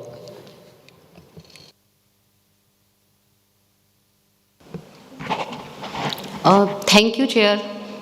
India would like to extend its heartfelt congratulations to the State Party of the Germany on the successful inscription of the Schwerin Residence Ensemble on the World Heritage List. India commends the remarkable efforts that went into preparing a dossier of exceptional quality and precise content. The Schwerin Residence Ensemble is a remarkable testament to European national and regional architectural traditions. The dossier eloquently demonstrates that the ensemble is an outstanding representation of the emergence and development of the historicist style in Europe during the second half of the 19th century. We also commend Germany's diligent efforts in the preserving the key elements of this property, including its forms, materials, situation, and setting. India particularly applauds the strong involvement of the local communities in the management processes related to this newly inscribed sites. The Schwerin Residence Ensemble is yet another feather in Germany's diverse World Heritage cap. We eagerly anticipate the opportunity to visit this extraordinary property in the near future. Thank you. Thank you. I don't see any other request to take the floor. I'll now go to the rapporteur. I now invite you to adopt draft decision 46-8b.21. But before doing so, I would like to ask the rapporteur if he has received any amendments of the draft decision proposed. Nous n'avons pas reçu d'amendement concernant le projet de décision pour l'inscription de l'ensemble de la résidence de Schwerin, Allemagne. Merci, Monsieur le Président. Thank you. We have the draft decision on screen. Are there any comments? I see none. Is there any objection for the draft decision to be adopted as a whole? I see none. I therefore declare draft decision 46-8b.21 adopted.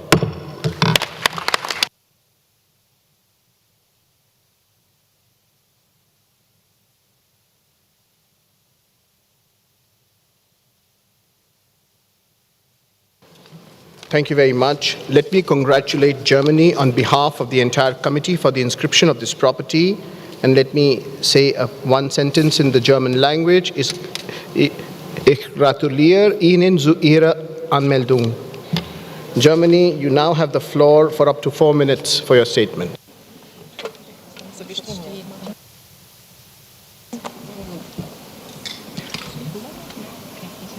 Thank you, dear Chair. With so many words in perfect German heard in this room since yesterday, I really felt I had to make an effort to give something back in your language, and this is my try. Please bear with me. Danyawad Priya Adyaksh. On behalf of Germany, I would like to express our sincere gratitude to India for hosting this conference and for the excellent organization and warm hospitality kindly extended to us by you, dear Chair and dear friend of my country, and by all the people taking care of our well-being so wonderfully here in Delhi. I would also like to thank the World Heritage Committee for inscribing the Schwerin Residence Ensemble on the World Heritage List today. It is the third site inscribed in the federal state of Mecklenburg-Vorpommern, and it is especially impressive and outstanding in architecture and in the way it fits into the landscape, as you could witness from the beautiful pictures shown in this room today. I would also like to highlight two aspects of this nomination that are particularly memorable. The first one is that the restoration of this property is a good example of successful conservation post-reunification of Germany in 1990. Over 30 years, experts from all over the country have contributed with their expertise to the exceptional state of conservation the property shows today. This effort would not have been possible without the support and engagement of the local community and authorities. This spirit of cooperation provides a solid basis for the future sustainable management of the site. The parties involved are fully committed to the necessity to follow up on this and reinforce measures of sustainability, as also recommended by the committee today. With warmest congratulations to the city of Schwerin, capital of Mecklenburg-Vorpommern, and its people, I would like to hand the microphone over to the Minister of Science, Culture, Federal and European Affairs of this federal state, Bettina Martin, to briefly address the conference. Thank you. Mr. Chair, honorable members of the World Heritage Committee, ladies and gentlemen, on behalf of the state of Mecklenburg-Western Pomerania and its capital city, Schwerin, I would like to thank you for inscribing the Schwerin Residence Ensemble on the World Heritage List. This is a great honor. It makes us proud, and it's tremendously making us happy. I would also like to thank ICOMOS for the professional and constructive evaluation and the positive recommendation.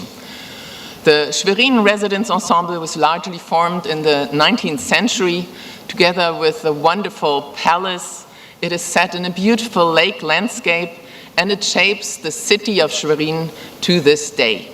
With its more than 30 buildings and parks, it shows all functions of a monarchic residence of this era in a very exceptional way, from palace and manor houses to cultural, sacred, and administrative buildings. We are determined to protect the exceptional world heritage for future generations, and we are very happy that our efforts to preserve, restore, and document our heritage, especially in the years after the unification in Germany. And we're very happy that this has been recognized throughout the nomination process. I would also like to take a moment to thank all partners in the nomination. We just heard it took almost 24 years. But especially I want to thank the citizens of Schwerin, who have for so many years so wholeheartedly supported this nomination. My heart goes out to them. Herzlichen Glückwunsch aus Neu-Delhi nach Schwerin. Greetings to Schwerin, where our Minister President Manuela Schwesig and the Mayor of the city, Rico Badenci, are following this right now live. We will be all working together on implementing the recommendations from the decision. And I can promise you, we will continue to raise the awareness for the outstanding universal value of the Schweriner Residence Ensemble in order to preserve our shared heritage as a heritage of the world, for now and for future generations. And last but not least, I would like to invite you all to come and visit our beautiful city, Schwerin, to see the beauty of the world heritage. Thank you very much. Namaste. Namaste, and thank you, Frau Minister.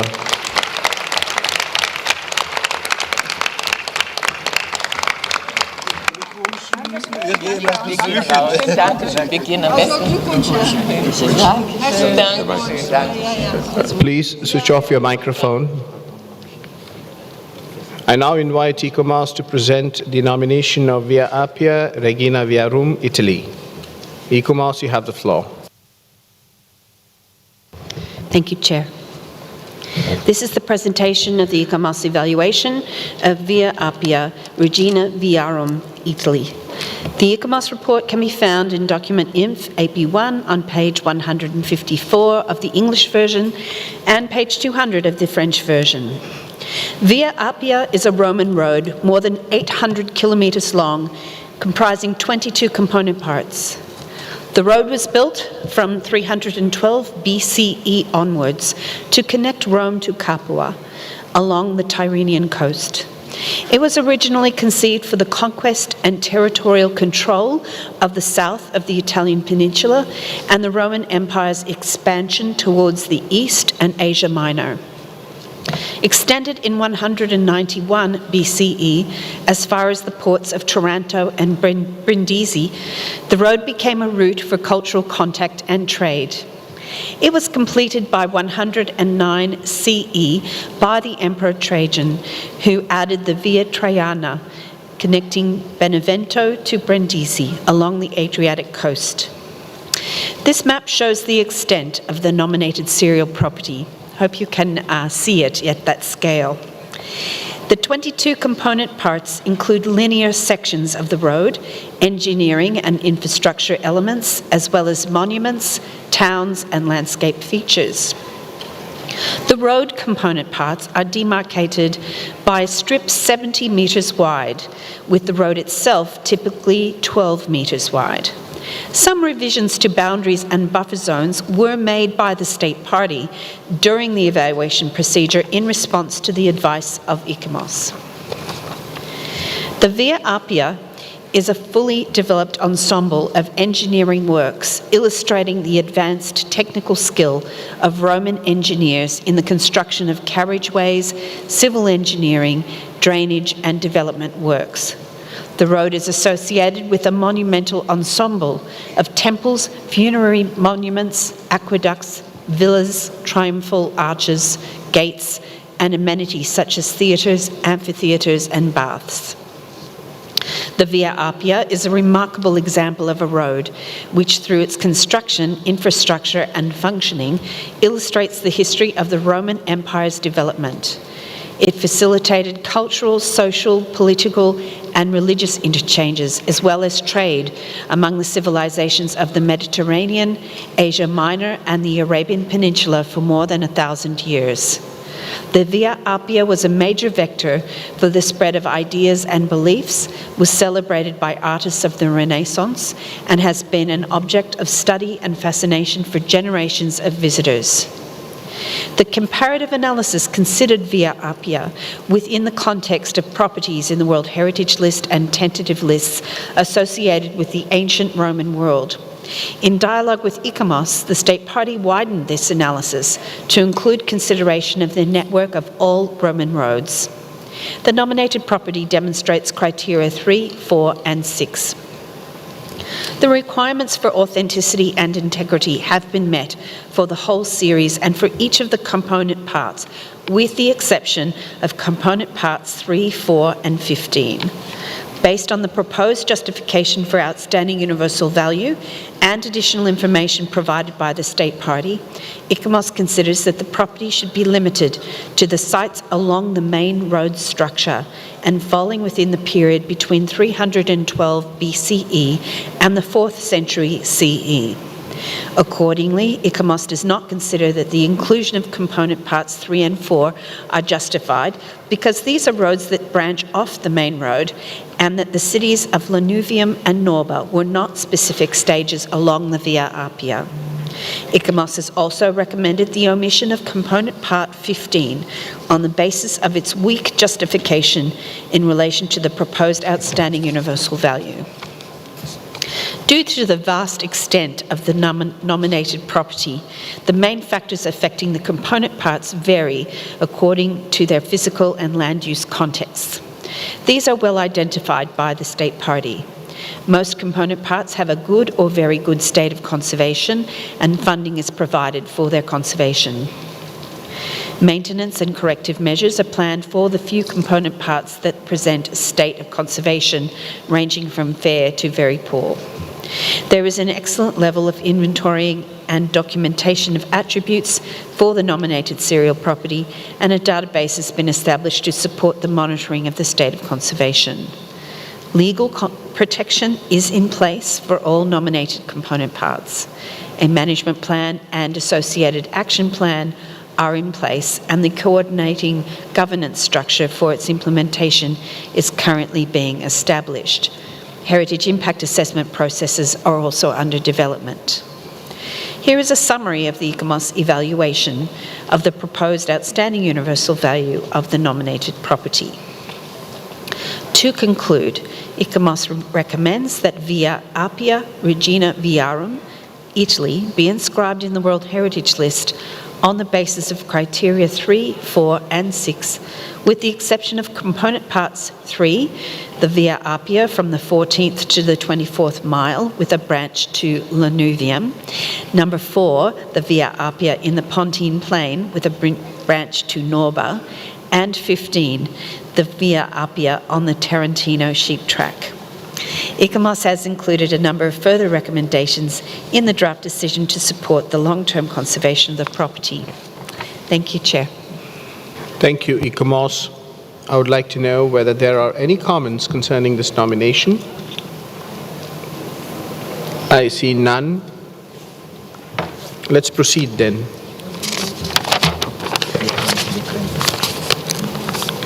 I now invite you to adopt draft decision 46-8B.22.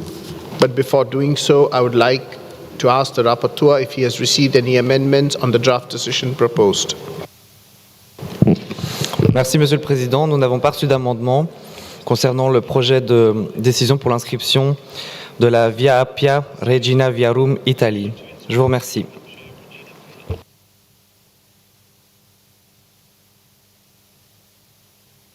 Thank you. Are there any comments?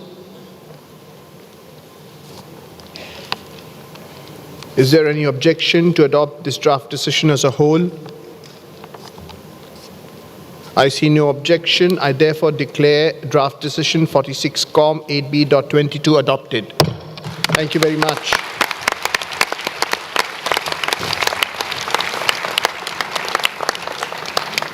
Let me congratulate Italy on behalf of the entire committee for the inscription of this property. And with your permission, if you'd like me to speak in Italian, as a mark of my deep appreciation, I will.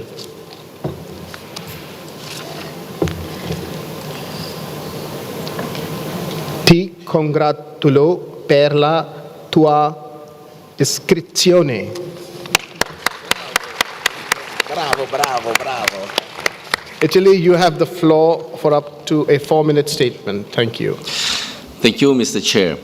Italy would like, first of all, to express its sincerest gratitude to the government of India for the impressive hospitality, allowing all state parties to experience the millennia-old culture of this fascinating country. We also want to highlight our profound acknowledgement to the World Heritage Center for its unwavering dedication to preserving our shared heritage. And we cannot but extend our appreciation to ICOMOS too for the ongoing dialogue carried out with concerned state parties on matters of cultural preservation. Last but not least, let me convey our heartfelt thanks to the members of the committee for the renewed trust placed in Italy and in the Italian people during this session.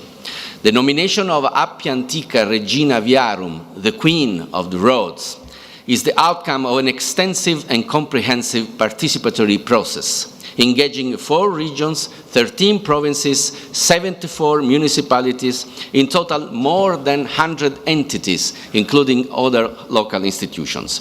It also involved numerous Italian and international universities, as well as associations operating within the territories traversed by the ancient Roman route. In our view, this collective effort represents the genuine spirit and values of UNESCO, exemplifying the involvement of a broad array of communities in heritage preservation and in the promotion of values such as participation and peace. The configuration of this property in itself embodies the ancient and well-respected Roman values which led to the Italian approach to the world, built through an inclusive process supported by ideals of connection, shared development and awareness of a common heritage that is fully part of the territories of southern Italy and from today on of the whole humanity. This site has been witnessing throughout the centuries innovations, revolutions in engineering and architecture, as well as inclusion, solidarity, resilience, and the hard-working spirit of my people. Thank you for having honored this great legacy. From 2,300 years on, Appia Antica keeps on being a model, a symbol of encounters, dialogues with other people, an opportunity of continuous exchange to ensure future and new freedom horizon for all. In this spirit, I invite you to listen to the messages from the Italian Minister of Culture, His Excellency Gennaro San Giuliano, and the Deputy Minister competent for UNESCO, His Excellency Gianmarco Mazzi. Thank you.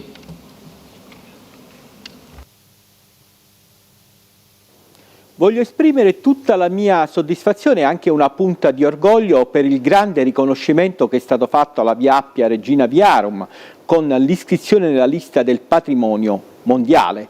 Si è trattato di un lavoro corale che ha visto coinvolti associazioni, cittadini, ovviamente il Ministero della Cultura e il Ministero degli Esteri. Per noi questo riconoscimento è un punto di partenza, non è un punto di arrivo, perché d'ora in poi il Ministero della Cultura sarà impegnato in opere di valorizzazione, di tutela e di conservazione di questa eccellenza mondiale, perché tale è stata riconosciuta, la Via Appia Regina Viarum. Ringrazio il Centro del Patrimonio Mondiale, ICOMOS, e i gentili membri del Comitato per il riconoscimento al sito Via Appia Regina Viarum. Questo processo ci ha reso sempre più consapevoli che un bene dell'umanità è una corresponsabilità della società civile, delle istituzioni e della politica. L'antica strada romana, ora come allora, ci ricorda un'importante connessione che esce dai confini dell'Italia per arrivare ad abbracciare il Mediterraneo e l'Oriente in un tragitto che ancora oggi è veicolo di scambio di idee, di commerci, di valori e di storia. Thank you very much. Congratulations, Italy. I now invite ICOMOS to present the nomination of Hegmatone and Historical Center of Hamadan, Islamic Republic of Iran. But before that, I give the floor to Mr. Balsamo, please.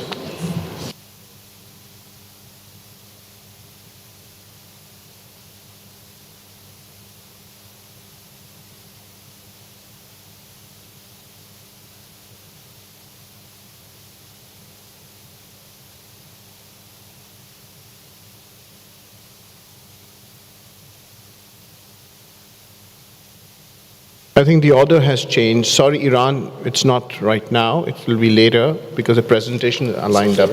Can I ask the...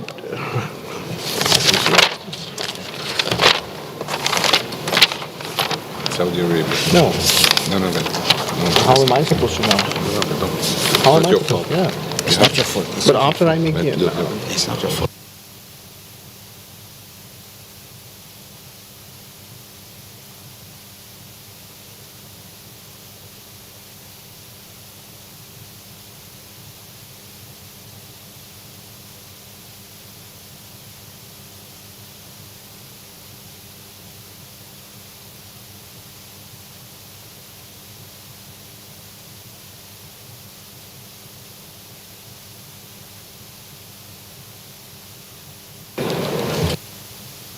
I will ask the Secretary, the Director of the World Heritage Committee to kindly read the list again. The order of examination which I read this afternoon was that after Italy, it will be Kingdom of Saudi Arabia, followed by the two sites nominations of Romania and Iran at the end. Thank you, Chairperson. Thank you. The next one is Saudi Arabia, the cultural landscape of Al-Faf Archaeological Area, draft decision 47-Com8B.14. I now invite ICOMOS to present the nomination of the cultural landscape of Al-Faf Archaeological Area, Saudi Arabia. ICOMOS, you have the floor. This is the presentation of the ICOMOS evaluation of the cultural landscape of Al-Faf Archaeological Area, Saudi Arabia. The ICOMOS report can be found in document INF.8B1 on page 62 of the English version and page 146 of the French version. Next slide. The cultural landscape of Al-Faf Archaeological Area is located between the vast alluvial plain and the Jabal Twig Plateau in southern Saudi Arabia, at one of the most important strategic points of the ancient trade routes leading from Najran to Central and Eastern Arabia. It is an originally very evolved relic landscape encapsulated by the extremely arid desert environment since its abrupt abandonment around the 5th century CE.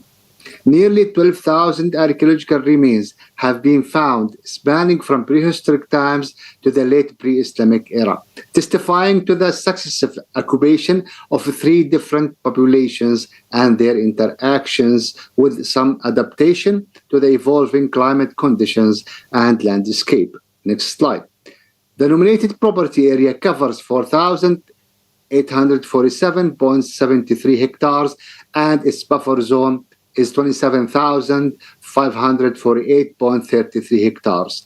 The addition of a respect zone provides another layer of protection to the visual quality of the landscape. Next slide. The rich collection of the archaeological findings and inscriptions encountered at Al-Faw is a tangible manifestation of the role of the site as an important meeting place for different groups of people who built the caravan city of Qaryat Al-Faw, and the influences and cultural exchanges between the tribes of the desert and the trading groups that occupied and resided in the area over time. The discoveries varied from hundreds of artifacts to funeral practices and water management system, and shows the richness of inhabitants. Future research is planned on both the archaeology of the nominated property and the artifacts retrieved during the excavations. Next slide. ICOMOS considers that the methodology adopted for the comparative analysis is overall sound, and that the logic and scope of the selected comparators are adequate. The comparative analysis has demonstrated that the nominated property is a rarely well-preserved cultural landscape that possesses a complete record of a human occupation and settlement from the Paleolithic to the 5th century CE.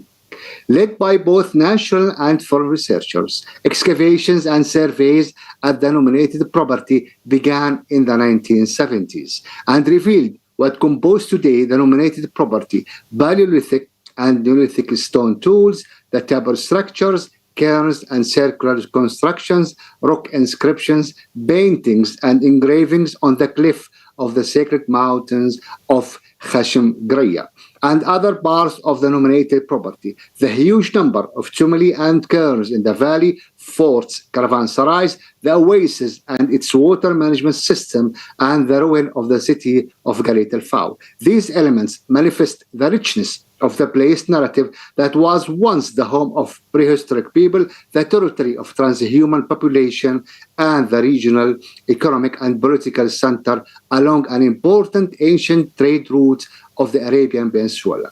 The nominated property meets criteria 2 and 5, but ICOMOS considers that criterion 4 has not been demonstrated. Next slide. Preserved by the desert environment, since the site was abandoned in the 5th century CE, the archaeological resources have remained intact. Factors affecting the nominated property are under control thanks to preventive interventions and legal provisions. Encapsulated by the desert environment, the nominated property remained as it was after its abrupt abandonment, with all the archaeological structures, and remains undisturbed by human activities. Only slow natural duration occurred over time. ICOMOS therefore considers that the condition of integrity and authenticity have been met. Next slide. The nominated property is entirely state-owned and registered as a National Heritage Site. Tribal law helps to protect the landscape from disturbance. The vast buffer zone encompasses a significant stretch of the cliff in Scambort and desert and is mostly composed of public lands. A joint management framework is being established to coordinate the efforts of the cultural and natural conservation sectors.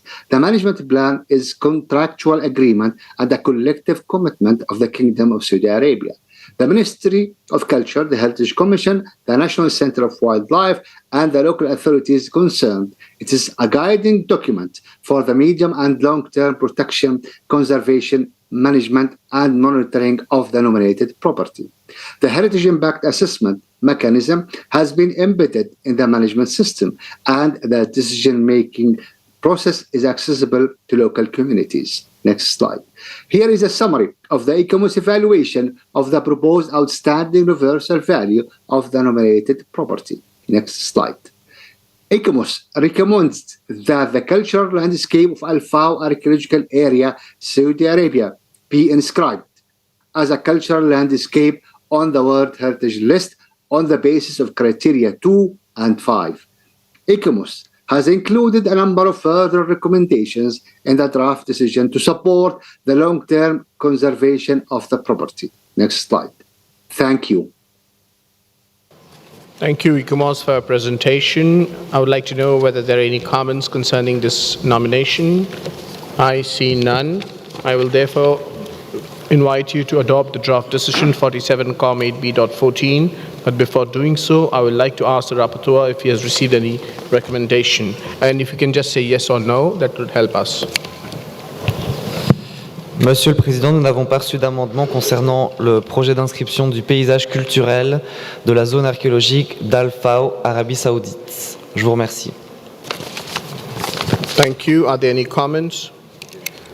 I see none. Is there any objection for the draft decision to be adopted as a whole?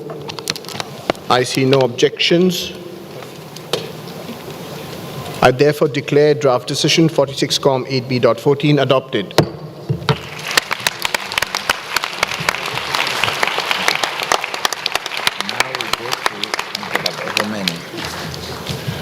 Let me congratulate Saudi Arabia on behalf of the entire committee for the inscription of this property. And yes, a sentence in the Arabic language. Anik ukala tas jilek.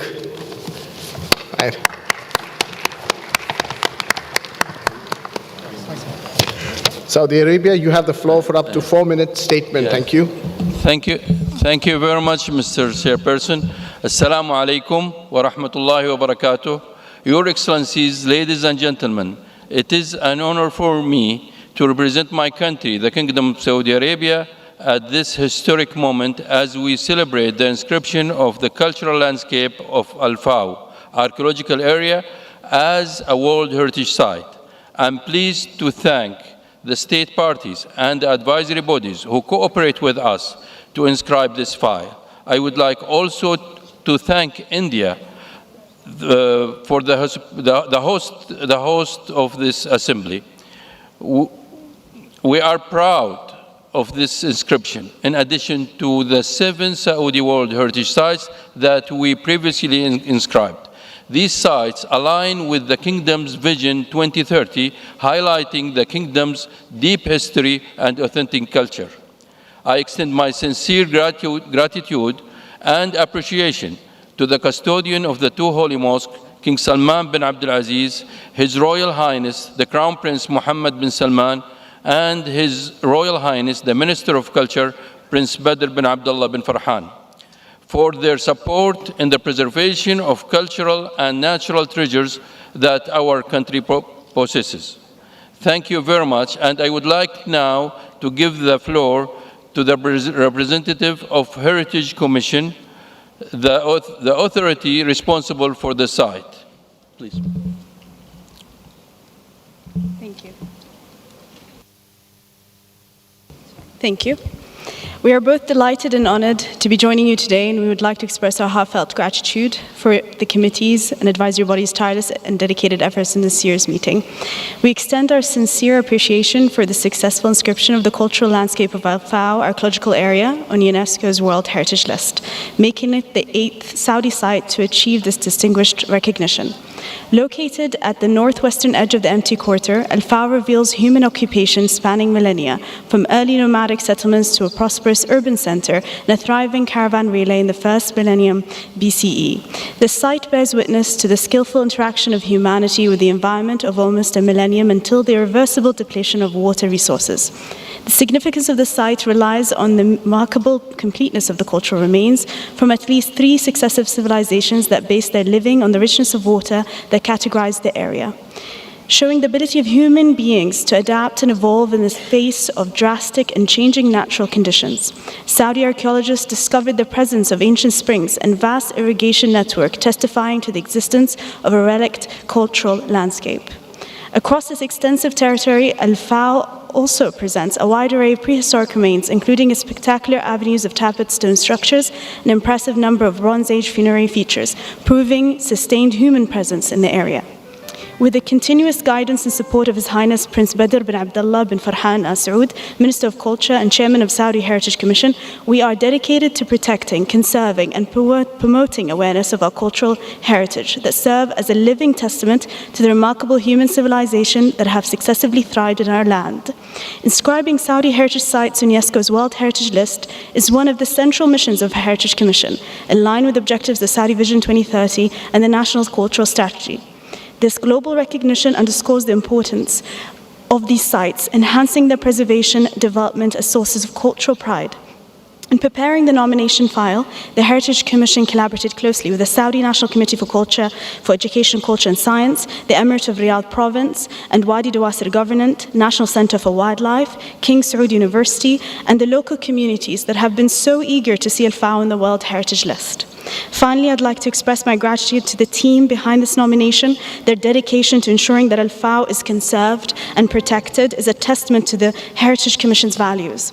Thank you all, and we hope to welcome you one day soon in our beautiful site of Al-Fao. Thank you. Thank you. To save time, I now invite ICOMOS to present the nomination of Brancusi Monumental Ensemble of Târgu, Romania, but before that, I'll give the floor to Mr. Balsamo. Thank you very much, Chairperson. We received a factual error notification concerning the evaluation of the nomination Brancusi Monumental Ensemble of Târgu, and this is to be found on page 34 of the document INF 8B4 in its English and French version. Thank you. Thank you, Mr. Balsamo. I now give the floor to ICOMOS for their presentation. Thank you, Mr. Chairperson.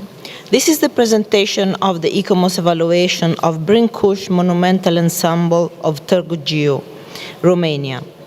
The ICOMOS report can be found in document INF 8B1 on page 310 of the English version and page 340 of the French version. On this evaluation, ICOMOS has received a letter on factual errors and has acknowledged some of these errors. The nominated property is a monumental ensemble located in the city of Târgu, along the river Giu, south of the Carpathian Mountains in the Oltenia region of western Romania.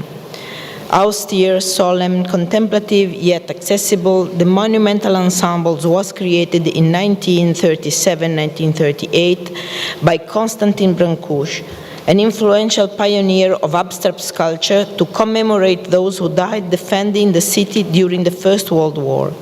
It is the only known large-scale artistic work by Brancusi.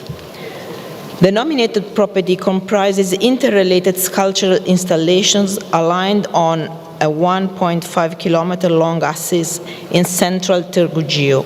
It has two monumental focuses situated in two city parks, Constantin Brancusi Park and the Park of the Column, at either end of the axis. The ensemble has been nominated for its innovative character and the originality of the artistic language and abstract form, deeply inspired by early and traditional arts, and as a revolutionary demonstration of public art that achieves a synthesis of the arts by merging sculpture, architecture, engineering, and environmental and urban planning. It has also been nominated as a deeply unconventional war memorial that transcends Western canons, religiosity, and spirituality, addressing the whole of humanity. The Endless Column is a 29-meter-high, extremely slender metal sculpture intended to evoke infinity. It is located at the highest point of the city and surrounded by a low, high skyline, reinforcing the sense of its verticality. The other focus of the monumental ensemble is located on the west, in the park bordering the Giu River, subsequently renamed after Brancusi. Here stands aligned the Gate of the Kiss, the Alley of the Chairs, and the Table of Silence. The Gate of the Kiss is a portal with classical proportions and inspiration. The artist carved the gate elements on site to distill his concept of the kiss to its essence and render it as a gateway. The thoroughly revised nomination has brought forward the exceptional artistic qualities of the nominated ensemble as a monumental artwork of urban and landscape breadth. The comparative analysis has demonstrated that the nominated property justifies consideration for the World Heritage List under criteria 1 and 2, which are the most appropriate to reflect its outstanding importance. However, criteria 4 and 6 have not been demonstrated. After careful consideration, ICOMOS does not consider that the nominated property can be seen as a site of memory associated with recent conflicts under the purpose and scope of the World Heritage Convention. The semantic and symbolic diversity of this artistic work transcends the event it commemorates and gives it a spiritual universal significance that adds to criterion 1. The boundaries encompass the whole nominated property in one single element, supporting its integrity and authenticity, despite some changes to its setting, which have been and are being mitigated through careful urban rehabilitation projects. Protection and management requirements regulate activities in the immediate setting of the nominated property and appear adequate to sustain its proposed outstanding universal value. Protective mechanisms exist to assess impacts of development on the nominated property. They can be strengthened by referring to the attributes of the proposed outstanding universal value in all planning instruments and documents required to approve the projects, and by integrating the methodology of the guidance and toolkit for impact assessment in a World Heritage context. The steps undertaken to involve local communities are welcome and should be sustained over time. Here is a summary of the ICOMOS evaluation of the proposed outstanding universal value of the nominated property. To conclude, ICOMOS recommends that Brâncuși Monumental Ensemble of Târgu Jiu, Romania, be inscribed in the World Heritage List on the basis of criteria 1 and 2, and has included a number of further recommendations in the draft decision to support the long-term conservation of the property. Thank you, Mr. Chairperson. Thank you, ICOMOS, for your presentation. Are there any comments concerning this nomination? Lebanon? No, sorry. Any comments regarding this nomination? I see none. I will go to the rapporteur. I now like to invite you to adopt draft decision 46-8B.24. Mr. Rapporteur, have you received any amendments on the draft decision proposed? Merci, Monsieur le Président. Nous n'avons pas reçu d'amendement concernant le projet d'inscription de l'ensemble monumental de Brâncuși à Târgu Jiu, Roumanie. Je vous remercie. Thank you. Are there any comments, any objections for the draft decision to be adopted as a whole? I see none. I therefore declare draft decision 46-8B.24 adopted.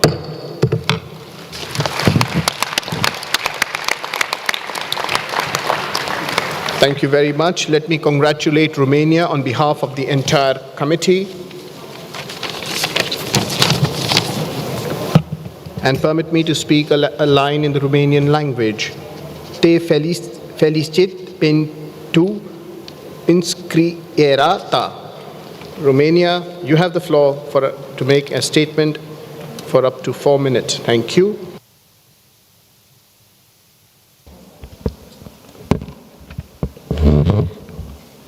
Hello, everyone, Mr. Chairperson, distinguished ambassadors, Your Excellencies, ladies and gentlemen.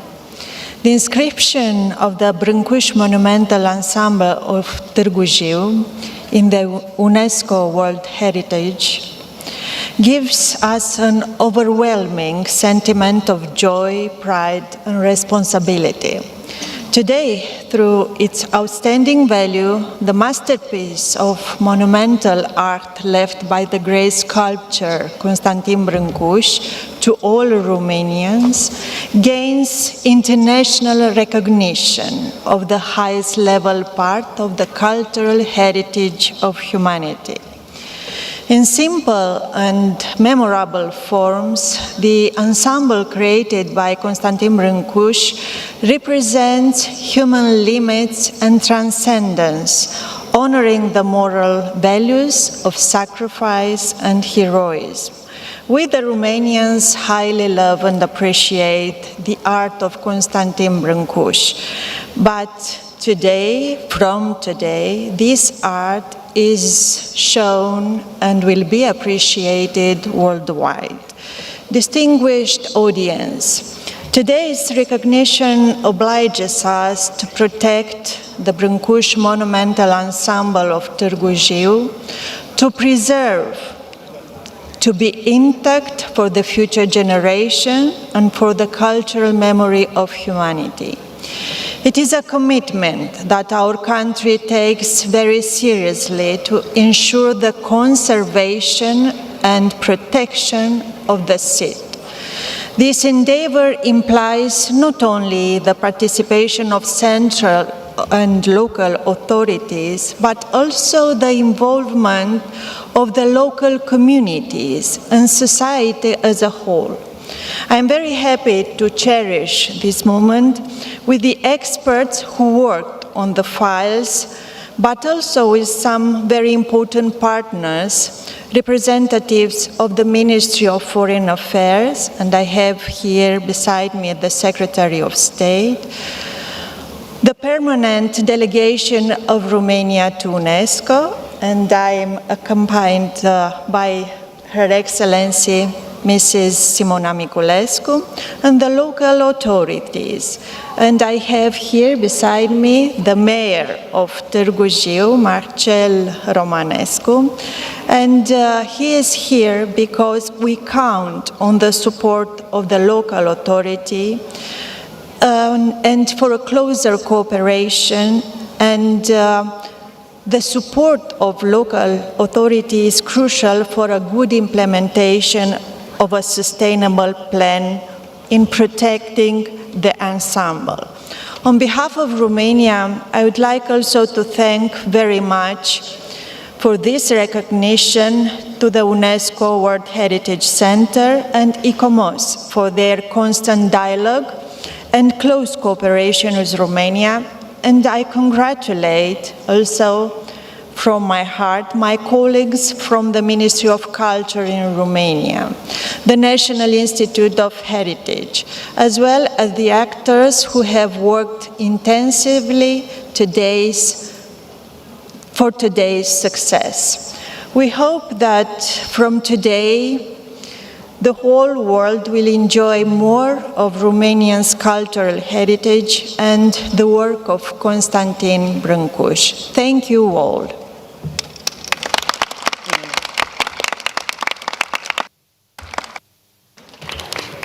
Thank you very much. To save time, I now invite ICOMOS to present the nomination of Frontiers of the Romanian Empire, Dacia, Romania. But before that, I'll give the floor to Mr. Balsamo. Thank you, Chair. We received a fatal error nomination, notification, concerning the nomination of the Frontiers of the Roman Empire, Dacia from Romania. And this is to be found on page 35 of the document INF 8B4 of both versions, English and French. Thank you. Thank you. I give the floor now to ICOMOS for your presentation. Thank you, Chair. This is the presentation of the ICOMOS evaluation of the Frontiers of the Roman Empire, Dacia, Romania. The ICOMOS report can be found in document INF AP1 on page 180 of the English version and page 227 of the French version. On this evaluation, ICOMOS has received a letter on factual errors and has acknowledged some of these errors. This is a serial nomination of 277 component parts along an intensely militarized frontier, traversing over 1,000 kilometers of diverse landscapes within Romania. It operated from 106 to 271 CE. The Dacians were an important foe to the Romans. Under Emperor Trajan, Rome conquered the Dacian kingdom after 2 wars and established the province. There was a rapid transition from military occupation to Roman province, but in the 3rd century, sustaining the province became untenable, and Romans withdrew to the Danube. The frontier of the Dacian limes is defined by a network of individual sites of different types. The frontiers protected Dacia, as well as controlling movements and securing access to valuable gold and salt resources. The Dacian limits extend for more than 1,000 kilometres, divided into 8 sectors. 7 of these follow the alignment of the frontier, moving north from the Danube River to Transylvania and the Carpathian Mountains, into open lowland plains and returning to the Danube. An 8th sector comprises the temporary mountain camps that relate to the military campaign of conquest. The Danube frontier is part of a different transnational segment, which is in the tentative list for Bulgaria, Croatia, Romania, and Serbia. The 277 nominated component parts represent diverse site types, including legionary fortresses, auxiliary forts, earthen ramparts, watchtowers, temporary camps, and secular buildings. The Dacian frontier represents the longest land border and the most complex frontier of a former Roman province in Europe. It is a physical manifestation of the Roman Empire's imperial ambitions and the expertise and versatility of Roman engineers. The relatively short period of use, the wide diversity of landscape contexts in which the frontier was established, and the range of military, defensive, and secular structures are distinctive and exceptional. A thematic study to guide nominations of segments of the frontiers of the Roman Empire was developed in 2017.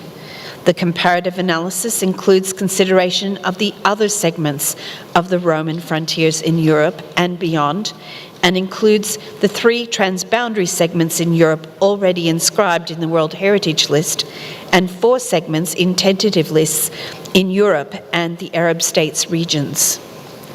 The comparative analysis established both common qualities and the distinctive aspects of the Dacian line, limes. The State Party has also provided detailed justifications for the selection of the 277 component parts.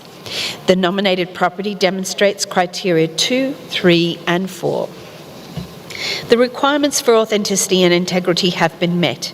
In general, the sites demonstrate a very high degree of authenticity, due in part to the relatively short time span of their use and the relatively undisturbed rural locations. The State Party has responded to issues raised by ICOMOS during the evaluation procedure, adjusting the boundaries and/or buffer zones of a number of component parts to create a more coherent basis for their designation, presentation, and management. Most of the component parts are below-ground archaeological sites in rural contexts. Structural remains such as stone walls have been exposed at some sites, many of which have been previously excavated and consolidated. The State Party provided a detailed annex that identifies the pressures and state of conservation for each component part. These vary due to the large number of components and the diversity of urban and rural landscape contexts in which they occur. Building and development pressures, including transport infrastructure and agricultural cultivation, have been identified as the main factors affecting the property. Legal protection is in place for all 277 component parts through their inclusion in the National Archaeological Record and the designation of all the component parts as National Historic Monuments is in progress. Protection is also supported by local spatial planning through the general urban plans for each municipality. There is a National Limes Commission responsible for coordinating research and monitoring, and the State Party participates in the transnational Frontiers of the Roman Empire World Heritage Cluster. The management system is in place, although there are a number of key elements that are still under development by the State Party, such as the formal provisions for heritage impact assessments and strategies for tourism interpretation and archaeological research. Here is a summary of the ICOMOS evaluation of the proposed outstanding universal value of the nominated serial property. To conclude, ICOMOS recommends that the frontiers of the Roman Empire, Dacia, Romania, be inscribed in the World Heritage List on the basis of criteria 2, 3, and 4, and has included a number of further recommendations in the draft decision to support the long-term conservation of the property. Thank you, Chair. Thank you for your presentation. I would like to know if there are any comments concerning this nomination. I see none. I now invite you to adopt the draft decision 46-8B.25. But before doing that, Mr. Rapporteur, have you received any amendments to the draft decision proposed? Monsieur le Président, nous n'avons pas reçu d'amendement concernant le dossier des frontières de l'Empire romain Dacia-Roumanie. Je vous remercie. Thank you. Are there any comments before we adopt the draft decision as a whole? I see no comments. Is there any objection to adopt the draft decision as a whole? I see none. I therefore declare draft decision 46-8B.25 adopted.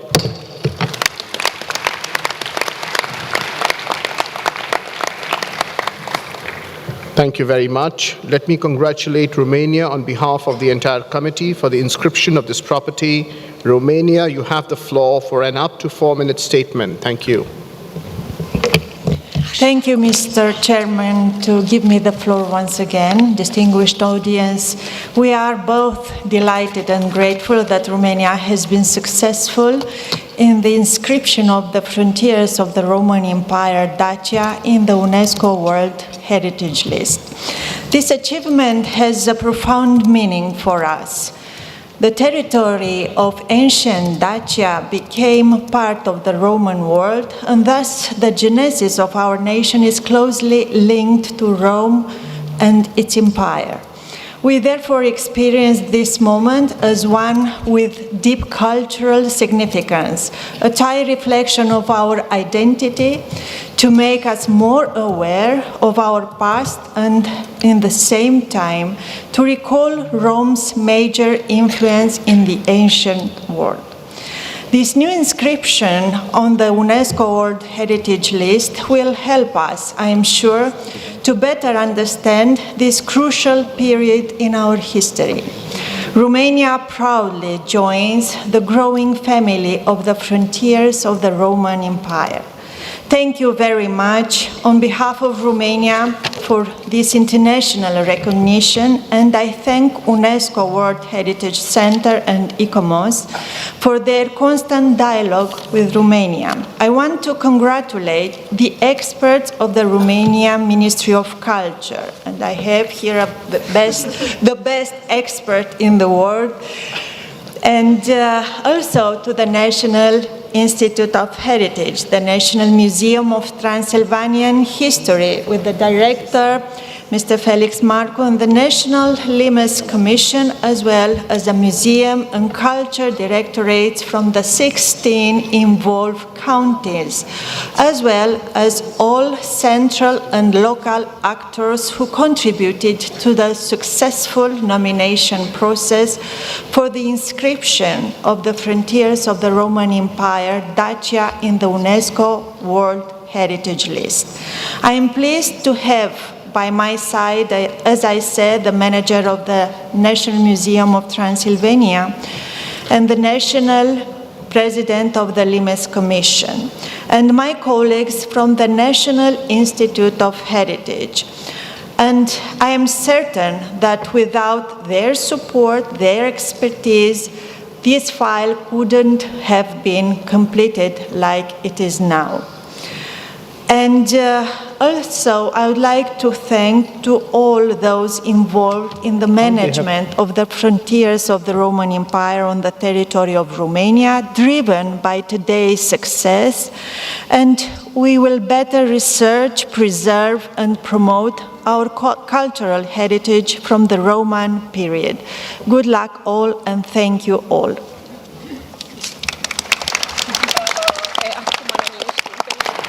Thank you. To save time, I now invite ICOMOS to present the nomination of Hegmak Taneh, an historical center of Hamadan, Islamic Republic of Iran, But before I give the floor, I would like to call Mr. Balsamo. You have the floor. Thank you, Chair. We received a factual error notification concerning the evaluation of the Egmanatean Historical Center of Amsterdam. This is to be found on page 20 of both the English and French version of document INF 8B4. Thank you. Thank you. ICOMOS, you have the floor. Thank you, Mr. Chairperson. This is the presentation of the ICOMOS evaluation of Egmatane and the Historical Center of Hamadan, Islamic Republic of Iran. The ICOMOS report can be found in document INF 8B1 on page 97 of the English version and page 94 of the French version. On this evaluation, ICOMOS has received a letter on factual errors. Located at the foot of the Alvand sub-range of the Zagros Mountains in northwestern Iran, the nominated property is comprised of the hillside archaeological site of Egmatane and the adjacent historic center of Hamadan. Ancient Egmatane bears witness to nearly 3 millennia of human habitation, providing evidence of the Medes civilization in the 7th and 6th century BCE, later serving as a summer capital of Achaemenid, Seleucid, Persian, and Sasanian rulers. Key historical trade and pilgrimage routes crossed this gateway to Iranian plateau, testifying to its importance as a geopolitical, cultural, and trading node. The nominated property has a regular-shaped area encompassing the Egmatane Hill, the historic center of Hamadan, and the bazaar to the south of the hill, core parts of the 20th century radial city plan, including Imam Khomeini Square, as well as Ekbatan and Abu Ali Sina streets as far south as the Abu Ali Sina Avicenna tomb. The property has been nominated for it would represent one of the oldest capital cities and a rare testimony of the early Medes civilization. For its strategic location as a gateway to the Iranian plateau, the city thrived for more than 2 millennia as an important trade and government center for different civilizations. It would also demonstrate the creativity and innovation of the Parthian civilization, which established modular urban planning and regular city architecture as early as the first millennium BCE. ICOMOS has concerns on the proposed justification when it comes to the continuity and evolution of the cities from ancient time up to the present day. The continuity between cultures or civilization does not in itself hold universal significance unless the traces left by this process demonstrate the outstanding achievements of its time. While the archaeological remains provide important evidence of early civilizations such as the Medes, Achaemenids, and Parthians, the successive stages of development in Hamadan cities cannot be considered to stand out in its geocultural context. The augmented comparative analysis and the additional information suggest that the archaeological evidence is comparable with major centers of the Median, Achaemenid, Seleucid, and Persian periods discovered in the geocultural region. However, archaeological evidence cannot confirm that the nominated property was the capital of the Mede state empire. Similarly, the justification that the nominated property served as an important government seat of Achaemenid, Seleucid, Persian, and Sasanian rulers would need to be strengthened to establish how the nominated property stands out in comparison with other sites from the respective periods. For the reason explained above, ICOMOS considers that the conditions of integrity and authenticity of the nominated property could possibly be met only for the archaeological remains of Egmatane. This would imply the revision of the boundaries of the nominated property to reflect a refocused proposed outstanding universal value.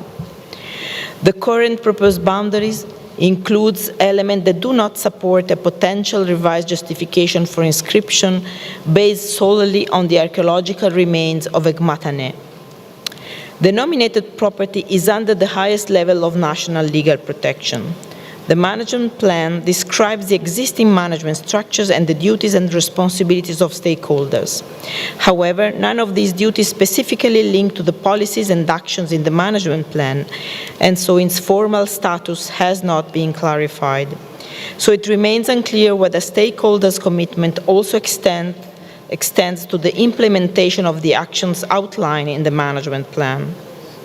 Here is a summary of the ICOMOS evaluation of the proposed outstanding universal value of the nominated property. ICOMOS, for the reason explained before, does not consider the comparative analysis justify consideration of the nominated property for the voltage list at this stage. Criterion 4 is not justified, while Criterion 2 and Criterion 3, although not justified at this stage, might be demonstrated for the archaeological remains of Egmatane only.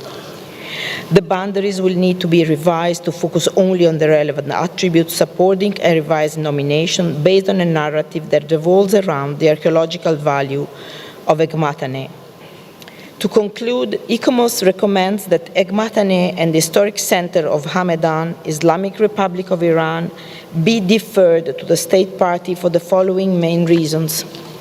Develop a more coherent argumentation based on the archaeological values of Egmatane to demonstrate how its archaeological remains stand out compared to other similar properties, develop an appropriate comparative analysis, and revise the nominated property and buffer zone boundaries in light of a refocused justification. ICOMOS has also included further recommendation in the draft decision to aid the long-term conservation of the property. ICOMOS also considers that such a revised nomination would need to be considered by an expert mission to the site. Thank you for your attention. Thank you, ICOMOS. Are there any questions, comments before we go to the rapporteur to ask if there are any amendments? Can we see the amendments and then make the comments? Yes. Lebanon, can we first see the amendments and then I'll give the floor to make the comments, please. Thank you. I now invite you to adopt the draft decision 46Com8B.17. But before that, I'll ask the rapporteur if he has received any amendments to the draft decision proposed. Merci, Monsieur le Président. Nous avons bel et bien reçu un amendement soumis par le Qatar et coécrit par le Kazakhstan concernant le site précédemment nommé Egmatane et centre historique de Hamadan, en République islamique d'Iran. L'amendement débute avec le paragraphe 2, proposant le passage différé à une inscription, inscrit Egmatane et non plus diffère l'examen de proposition d'inscription de Egmatane et centre historique de Hamadan. Donc nous avons également noté le changement de nom du projet d'inscription. Egmatane et République islamique d'Iran sur la liste du patrimoine mondial sur la base des critères 2 et 3. Paragraphe suivant. Prend note de la déclaration de valeur universelle exceptionnelle provisoire suivante, avec le texte, la synthèse disponible en langue anglaise. Paragraphe 4. Recommande que l'État partie prenne en considération les points suivants. A. Soumettre des cartes des limites du bien révisé à la lumière d'une justification recentrée sur la base des vestiges archéologiques. B. Développer différentes actions de recherche et de conservation dans un programme de conservation complet qui permette la recherche, la conservation et la présentation à long terme des découvertes archéologiques. C. Redéfinir le rôle et le statut juridique du plan de gestion et envisager l'identification des attributs, l'intégration de la population locale et du plan de conservation dans le plan de gestion. D. Développer davantage la recommandation et améliorer le système de suivi. Cette recommandation est inchangée. E. Soumettre au Centre du patrimoine mondial d'ici le 1er décembre 2025 le plan de gestion intégré pour examen par les organisations consultatives. Dernier paragraphe. Demande à l'État partie de soumettre au Centre du patrimoine mondial d'ici le 1er décembre 2025 un rapport sur la mise en œuvre des recommandations susmentionnées pour examen par le Comité du patrimoine mondial à sa 48e session. Je vous remercie, Monsieur le Président. Thank you. we've seen that the original inscription nomination is for Hegmatane and the Historical Center of Hamadan. But during the presentation, ICOMOS had said that if the Historical Center of Hamadan is removed, then Hegmatane, the evaluation of Hegmatane can be considered. However, there are certain more requirements there, and I've seen that in the amendment presented by Qatar that is precisely being done, and the component of Historical Center of Hamadan is being removed. And of course, if you remove one component, then the boundaries also have to be modified. But this is what I've observed from the what I've heard from the ICOMOS presentation and what the rapporteur just explained and the screen in front of me. But as I had said, I'll give the floor to Lebanon to be followed by Qatar. You have the floor, sir. Thank you, Mr. Chair. Looking at the various nominations we examined today, we noticed that besides the present nomination, we had 3 other nominations of which ICOMOS recommended to exclude several components. The first is the Sado Island gold mines presented by Japan, which we inscribed this morning, but where ICOMOS had recommended to refer the property to the state party in order to exclude post-Edo components, including Aikana Kamimashi town. The second is Via Appia, presented by Italy, which we have just inscribed, following ICOMOS recommendation, but where ICOMOS had recommended to exclude component 3, 4, and 5 due to their lack of integrity. And finally, Nelson Mandela legacy sites presented by South Africa, where ICOMOS considered that out of 14 components, 3 do not satisfy the conditions of integrity, and 3 others do not contribute to the OUV of the property, and ICOMOS recommended to refer the nomination back to the state party. We are deeply concerned by what appears as a lack of consistency in ICOMOS recommendation. A property is recommended to be inscribed, namely Via Appia, while several components do not justify conditions of integrity and authenticity. 2 properties are recommended to be referred back to the state party, namely Sado Island and Nelson Mandela sites, and the present property is proposed to be deferred. So we would like to hear from ICOMOS the rationale behind these conflicting recommendations. Thank you. Thank you, and that was precisely why I had said that ICOMOS very clearly said in its presentation that if you remove the Historical Center of Hamadan and modify the boundaries, you could go ahead with Hegmatane. So ICOMOS was very clear on that point, but I will give the floor to ICOMOS after I have given the floor to Qatar. Excellency, you have the floor. Thank you, Mr. Chair. I would like to thank, first of all, ICOMOS for the thorough evaluation of this nomination dossier. We have carefully studied this evaluation report and the related factual errors presented by the state party. I would like to highlight that in the same evaluation report, ICOMOS has also studied under the current circumstances the site of Hekmatana without the historic center of Hamadan is eligible for inscription of the World Heritage List. According to ICOMOS criteria 2 and 3 are made for inscription of Hekmatana on the World Heritage List. Moreover, the students also proved the continuity, integrity, and authenticity of the archaeological remains in the nominated site.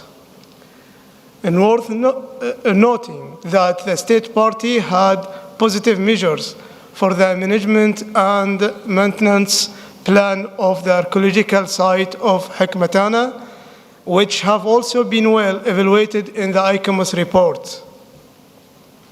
The site, as ICOMOS has also confirmed, shows priceless evidence of urban development in the Parthian period, as well as series of valuable works from the Achaemenid and Sasanian periods, which are kept in major museums around the world. In addition, Hekmatana, the place where the Persian civilization was born, is one of the first and exceptional urban planning practices, experiences in the West Asian region. References in the world literature underlining the importance of the city date back to ancient times and evident in famous ancient Greek historian Herodotus' narrative by the name of Aspetana, which is the ancient Greek form of Hekmatana. Mr. Chair, therefore, considering the significance of the World Heritage inscription of Hekmatana regarding the historic center of Hamadan from the dossier, as well as confirming the scope of the property to the archaeological site of Hekmatana, while keeping and reconfirming the buffer zone boundary in the current situation. We would like to propose the possibility of inscribing the site on the World Heritage List in this session.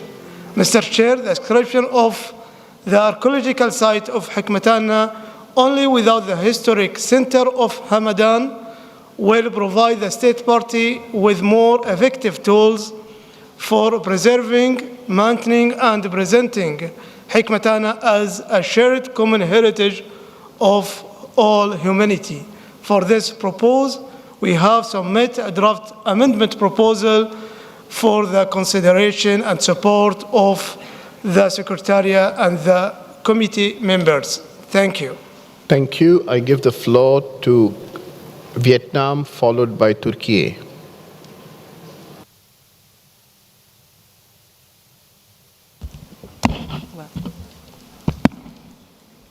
Thank you very much, Mr. Chair. We have carefully studied the original file, e-commerce evaluation, and additional documents provided by the state party. And the hill Hekmatana is an archaeological site that enjoys authenticity in terms of materials, form, setting, and techniques throughout history. It has also an acceptable structural, functional, and visual integrity. Moreover, the objects unearthed from the excavation are well preserved in the on-site museum, and its conservation has also been evaluated as acceptable by e-commerce. This very important site is also the birthplace of Median, Achaemenid, and Parthian dynasties, to name a few. In fact, the city of Hekmatana, or Ekbatana, as attested by Herodotus, the famous Greek historian, was among the oldest cities of the world, comparable to Susa and other cities in the Western Asia. We thank the evaluation report by e-commerce experts, and we also welcome the state party for taking appropriate measures as recommended by e-commerce. And in this regard, Vietnam supports the inscription of Hekmatana on the World Heritage List, and we wish to join the list of supporters of the amendment proposed by the distinguished delegate of Qatar. I thank you. I thank you. I now give the floor to Turkey, to be followed by Kazakhstan. And before that, Mr. Rapporteur, please fulfill the desire of Vietnam to have its name added. Thank you. Thank you, Mr. Chair. We congratulate Iran for the nomination dossier and thank ICOMOS for the precise presentation. The idea of defining the boundary only with the archaeological site boundary and proposing the remaining area as a buffer zone seems both logical and practical. There is detailed identification, mapping, and reporting of activities to be carried out within the buffer zone. Moreover, the compliance, integrity, and authenticity of the archaeological site within the defined boundary have been explained very clearly with an identified outstanding universal value. Therefore, we believe that the proposed area with the boundary narrowed down to the archaeological site is sufficient for the nomination of Hekmatana to be accepted as an inscription. And in this respect, we support the amendment proposal submitted by Qatar. Thank you. Thank you. Please add Turkey's name. I now give the floor to Kazakhstan, followed by Kenya. Thank you, Mr. Chair, distinguished colleagues. Actually, I would like to echo our Lebanese colleague that we face a somewhat challenging task that includes 4 main issues. Firstly, an extraordinary object, the site, a city with a history spanning several thousand years, boasting numerous unique material, testimonies of the historical pages of many peoples, countries, and cultures. At the core of this complex, and I dare to say here, organism, lies an archaeological monument, a living witness of centuries-old history. Secondly, we have the territory of the modern city, or more precisely, the historic urban landscape with its unique charm and brilliant architectural monuments, whose visit is, without exaggeration, breathtaking.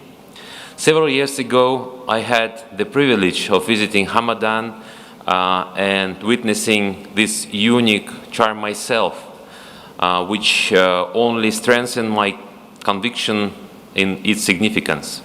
Thirdly, there is the clearly formulated logical position of ICOMOS, which, as we all know, states that the archaeological site of Hegmataneh presented in nomination dossier meets criteria 2 and 3. Moreover, studies also provide the integrity and authenticity of the archaeological remains at the site. The management and maintenance of the archaeological site of Hegmataneh have also been well evaluated in the ICOMOS report. At the same time, the historic center of Hamadan, as presented in the nomination dossier, and according to ICOMOS, does not meet criterion 4. Fourthly, dear colleagues, we have a clear position stated by the state party of Iran is ready to continue collaboration with World Heritage Center and ICOMOS and ready for inscription of the Hegmataneh archaeological site without the historic center of Hamadan on the World Heritage list according to the specified criteria. Additionally, the state party of Iran is willing to continue working on either expanding the nomination to subsequently include the historic center of Hamadan as a component of the series or as a separate nomination in future. The complex calculations of the equation consisting of 4 mentioned above main components, which our delegation has conducted over many days, have led us to support the position expressed by our honorable Qatari colleagues. In this regard, we would like to draw your attention to the addition of the draft decision. We propose that our esteemed Iranian colleagues prepare an integrated management plan, as it mentioned in the amendment to the World Heritage Center by the 48th session of the World Heritage Committee for review by advisory bodies. This plan should detail the state's strategy and approach to preserving the attributes of outstanding universal value of the unique site known to all of us from school years. Yes. As Ekbatana, a witness of the glorious periods of Median, Achaemenidian, Persian, and Sasanian empires. Thank you so much, Your Honor. Thank you. Thank you. I give the floor to Kenya, followed by Rwanda. Thank you, Mr. Chairman. We join to support the amendments proposed by the distinguished delegate from Qatar, but also take note that in the paragraph where is titled Brief Synthesis, there are a number of minor typos which would actually plead that the Secretariat, with the help of the rapporteur, can be able to fix. Thank you, sir. Thank you, sir. I now give the floor to Rwanda. Rwanda, followed by Belgium. Merci, Monsieur le Président. Le Rwanda a examiné attentivement les rapports de l'ICOMOS ainsi que les rapports des erreurs factuelles. Les conclusions indiquent que la partie du site archéologique d'Hegmataneh possède une valeur universelle exceptionnelle et est reconnu pour son authenticité et son intégrité. Les incertitudes de l'ICOMOS résidant dans la partie du centre historique de la ville de Hamadan, étant donné que le plan de la ville montre que ces deux parties peuvent être facilement séparées, et compte tenu des recommandations de l'organe d'évaluation, nous pensons que l'étendue de la zone de Gmatane pouvait être inscrite au cours de cette session. En ce qui concerne la zone tampon, l'État partie a mis à disposition de nouvelles cartes suite au rapport de l'ICOMOS. Il n'y aura aucun changement dans cette zone, éliminant ainsi toute ambiguïté. Mieux écrire, il convient de noter que le sujet de notre discussion est la région de Gmatane, mère des anciennes villes de la civilisation perse, un point très important à retenir dans ce contexte. Nous disposons de preuves exceptionnelles de la civilisation mède, d'autres peu de vestiges subsistent de cette période historique. En outre, des œuvres uniques des périodes achéménides, parthes et sassanides ont également été découvertes dans cette région. Il semble donc que ces sites auraient dû être inscrits sur la liste du patrimoine mondial depuis les années. Monsieur le Président, nos discussions se portent sur la région, berceau de cette ancienne ville de la civilisation perse, un point crucial à retenir dans ce contexte. Ces lieux disposent de preuves exceptionnelles de la civilisation mède, d'autres peu de vestiges subsistent. En outre, des œuvres uniques des périodes achéménides, parthes, sassanides ont également été découvertes dans cette région. Par conséquent, Monsieur le Président, le Rwanda soutient l'amendement proposé recommandant l'inscription de la partie du site antique de Gmatane sur la liste du patrimoine mondial de l'UNESCO. Je vous remercie, Monsieur le Président. Thank you, Rwanda. I now give the floor to the distinguished representative of Belgium, followed by India.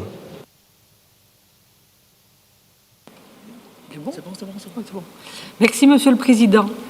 La Belgique remercie l'ICOMOS pour l'analyse pertinente de ce dossier.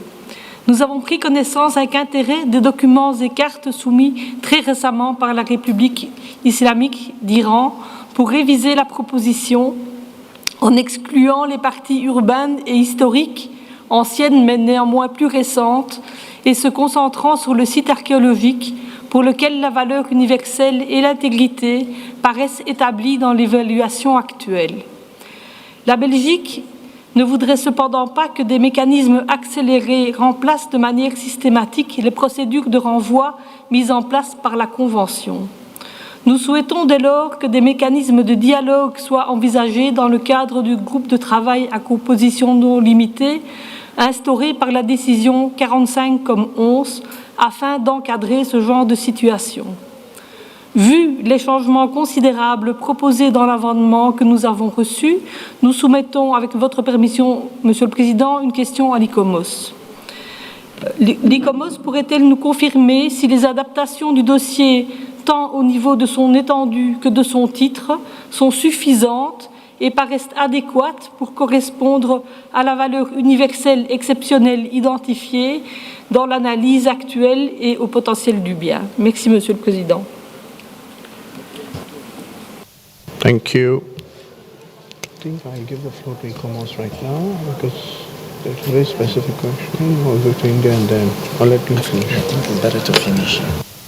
Thank you, Belgium, for that very specific question, because if that question is answered in the affirmative, then we have an inscription. India, you have the floor, to be followed by Italy. Thank you very much, Mr. Chairperson, for giving India the floor. Since several committee members have already spoken before me, I shall not repeat things said already, though we too would like to understand the rationale behind the inconsistency that was just pointed out by the distinguished senior colleague from Lebanon. India has carefully examined the nomination dossier of Gmatane and the Historical Center of Hamadan, and has thoroughly studied the ICOMOS's report and also the brief presentation that was just made.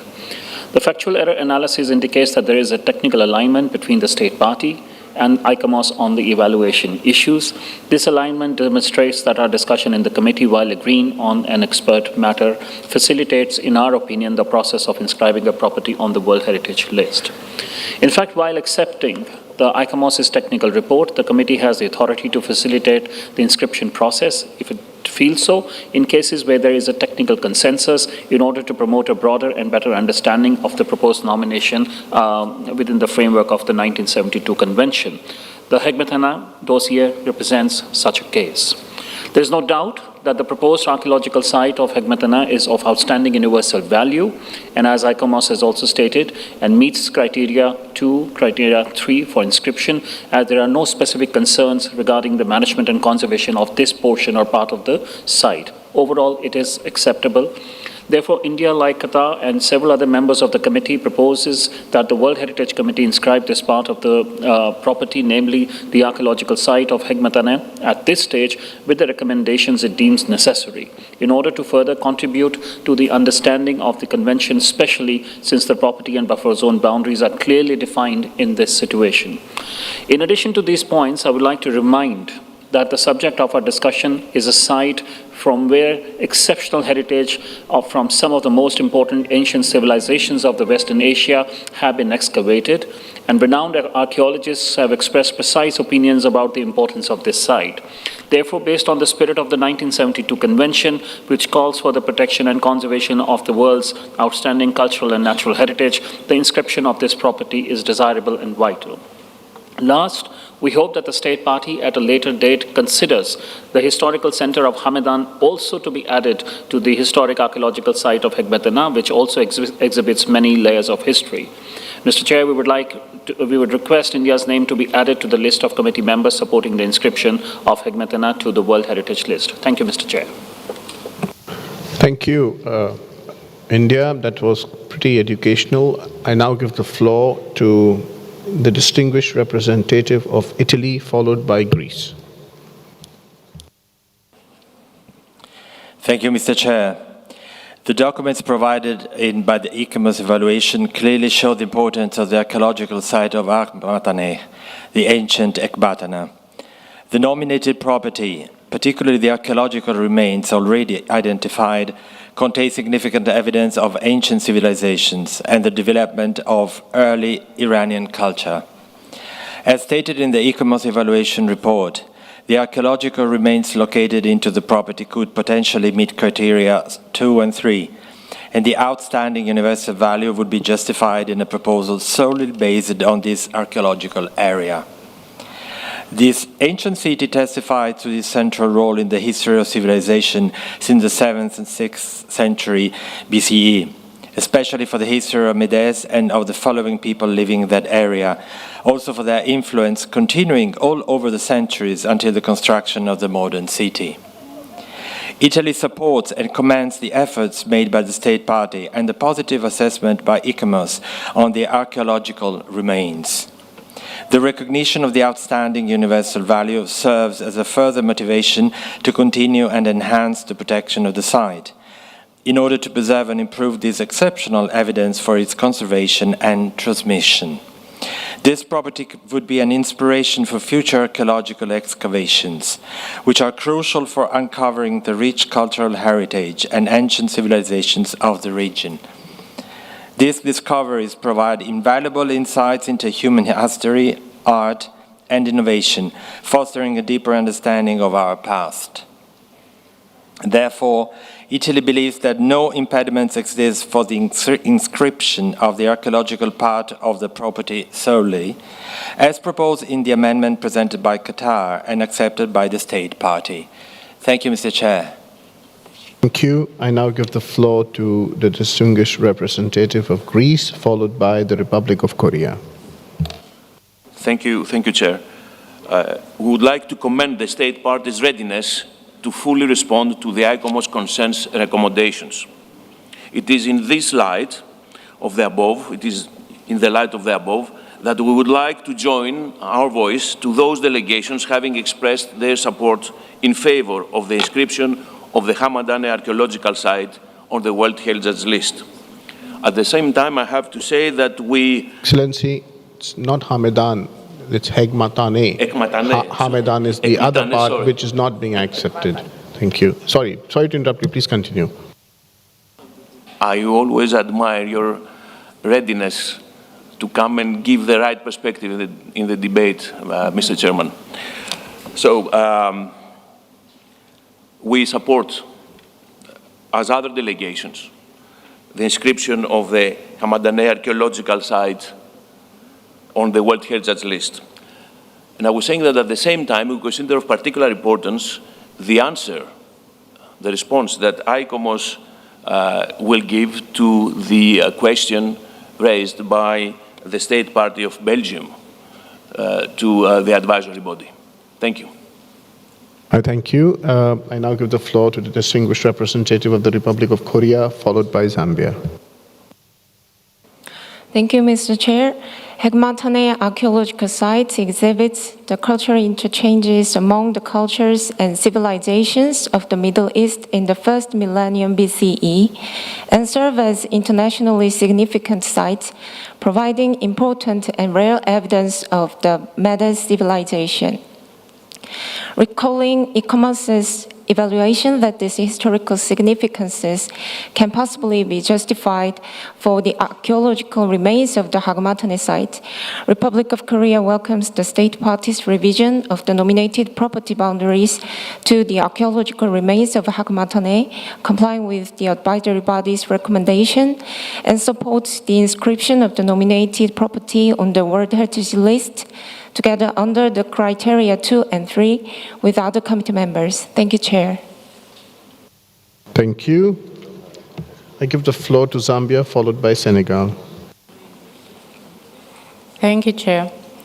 We would like to join the State Party of Qatar and other members of the committee in supporting the amendments to the draft decision for inscription of Hagmatane in Iran.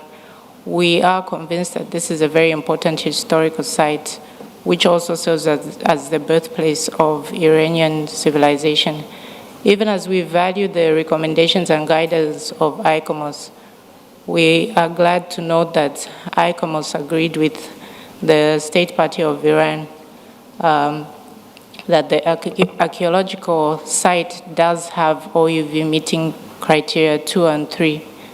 Although we understand from a question raised from another state party that we need to get confirmation from ICOMOS if indeed they believe that the archaeological site does contain OUV. Thank you, Chair. Thank you. Zambia, I now give the floor to Senegal, followed by Mexico. Merci, Monsieur le Président. Après avoir étudié le dossier et tenant compte de l'attitude favorable de l'État partie à poursuivre la collaboration avec les organes consultatifs, le Sénégal se joint à ses prédécesseurs pour appuyer le classement du site d'Hegmatane sur la liste du patrimoine mondial de l'UNESCO au titre des critères 2 et 3. Je vous remercie. Thank you. Mexico, you have the floor. Muchas gracias, señor presidente. Señor presidente, mi delegación quisiera también agradecer a ICOMOS por el informe que nos ha presentado y el trabajo extraordinario que realiza en general. Quiero también reconocer al Estado que propone esta nominación, a Irán, y agradecer su disposición para considerar precisamente la posición de ICOMOS. Estaremos también atentos a conocer la respuesta que dé ICOMOS a las inquietudes planteadas tanto por Líbano como a la pregunta que formuló la delegación de Bélgica. México considera posible inscribir por el momento al sitio arqueológico antiguo conocido como Hekmatane y posteriormente que el Estado parte, si logra demostrar el valor universal excepcional, presente como extensión al centro histórico de Hamadán. Resulta importante que trabajen puntualmente el plan integrado de gestión y conservación del sitio arqueológico, así como la corrección de los mapas correspondientes, junto con la revisión de la zona de amortiguamiento. En este sentido, estaremos dispuestos a apoyar la inscripción del primer sitio Hekmatane. Gracias, señor presidente.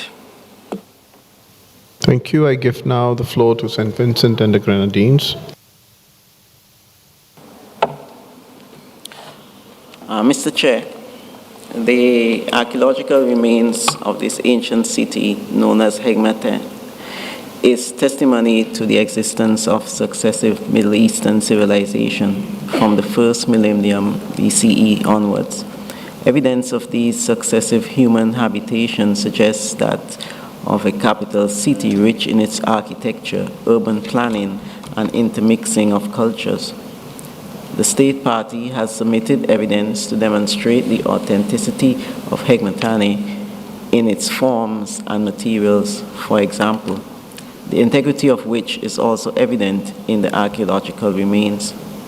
St. Vincent and the Grenadines acknowledges the work to be carried out by the State Party in the areas of site management and monitoring, and considers there is a need to resubmit the revised boundaries in an updated nomination text to better align with the property to be inscribed as early as possible. We therefore support the inscription of Hegmatane as proposed by Qatar, subject to the confirmation from ICOMOS. Thank you. Thank you. This exhausts. Oh, there's one more speaker. Japan, you have the floor. Thank you, Chair. We thank to the State Party for this nomination. We also thank to ICOMOS for their evaluation. Carefully hearing the opinions by the distinguished members of the committee and with the understanding of the archaeological values recognized outstanding as well as the protection mechanism installed, we have no difficulty to go along with the majority and support the proposed amendment in light of the spirit of joint work of our committee. Thank you, Chair. Thank you, Japan. This has exhausted the list of committee members that wanted to take the floor. At this point in time, I'll give the floor first to ICOMOS and then to the Secretariat to answer the questions raised. You have the floor. Thank you, Mr. Chairperson. ICOMOS has received two different questions. One proposed by the distinguished delegate of Lebanon concerning the rationale for the different approach that ICOMOS has adopted, one recommending the exclusion of subcomponent parts in nominations across this cycle of evaluation. In the case of the previous nomination discussed, these were serial properties where the exclusion of certain components were not impacting the proposed justification of OUV, and where ICOMOS had recognized the criteria, maybe not all of them, but at least some of them, justified. Therefore, the exclusion of certain component parts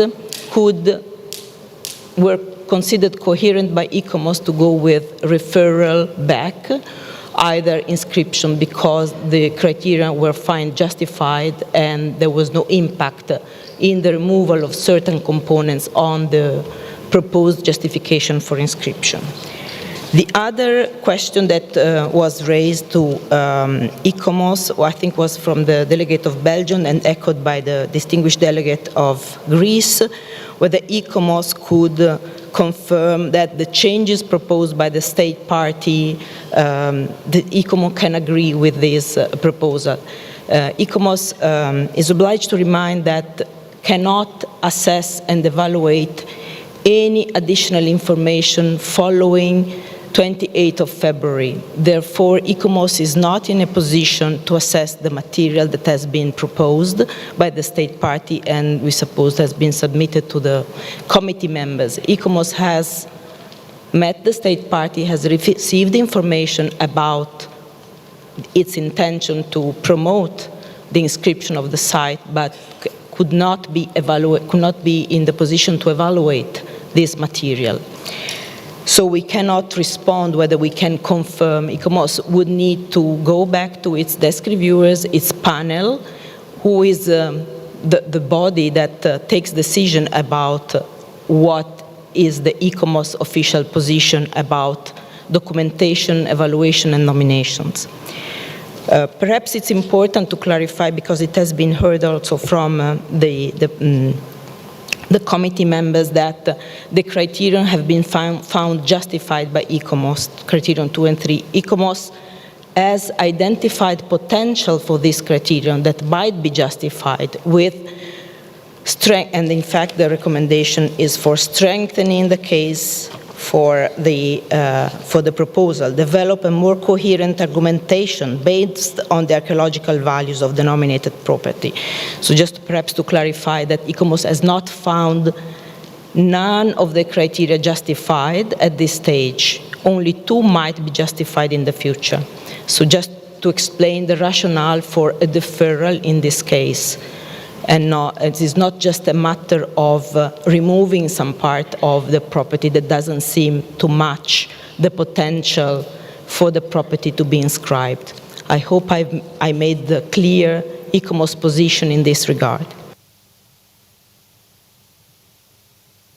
I now give the floor to the Secretariat.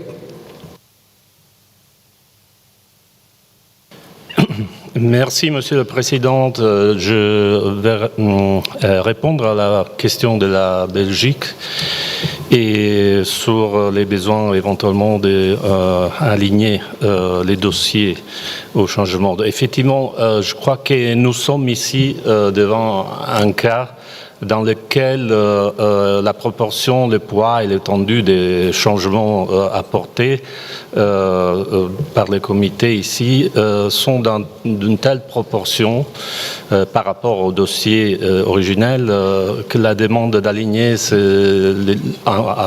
avec ces changements et un nouveau dossier se justifie.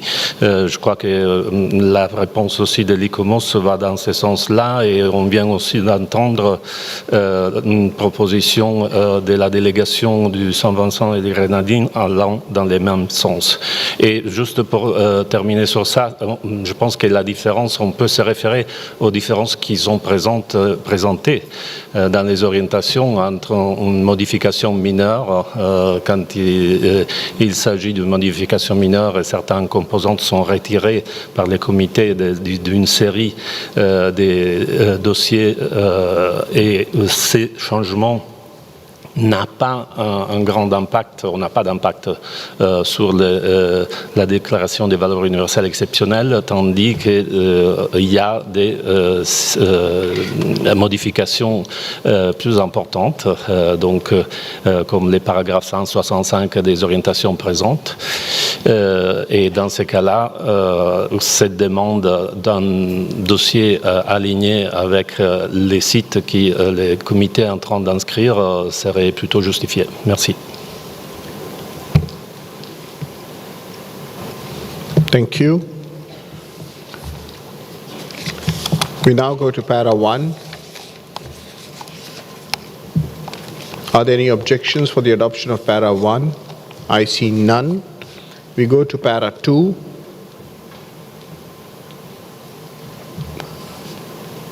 Are there any objections to the adoption of para 2?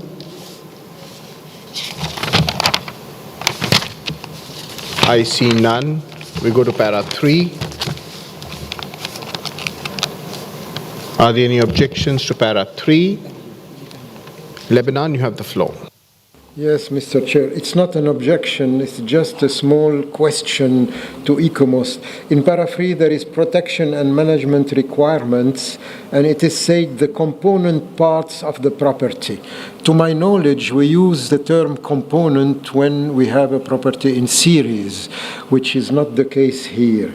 Can you just tell me if we can use, in this case, the component parts? Thank you. ICOMOS, you have the floor. Thank you, Mr. Chairperson. No, in fact, this, from what we have understood, this is just one element, continuous, so the wording should be property. But the committee members know the maps of the proposed, revised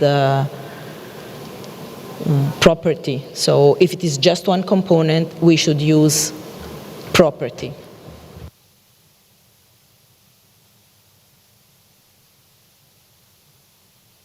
Give the floor to the director of the WHC. No, thank you, Chairperson. No, what I'm just trying to say is that what you're doing here is that you're only taking note of the provisional statement of OUV, which then is going to be reworked between with the state parties in order for you to adopt it later in the final one. Thank you. All right, thank you. The suggested provisional corrections are already there.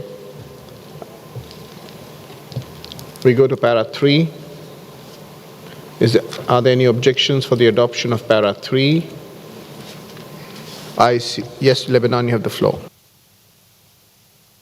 Sorry to take the floor. This will be the last time.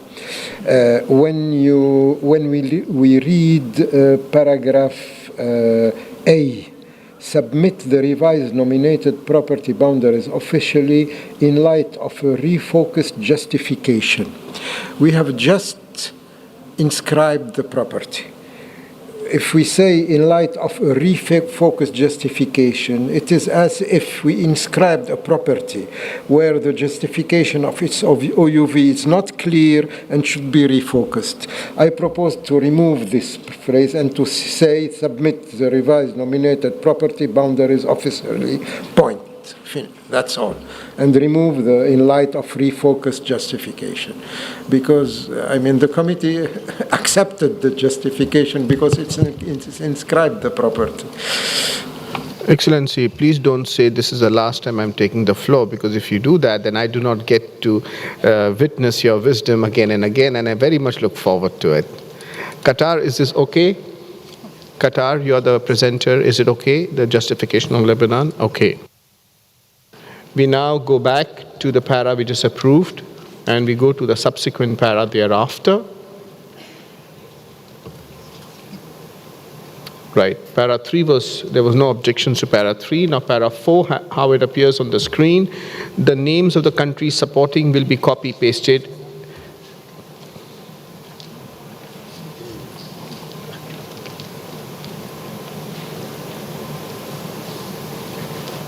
Yeah, please scroll down.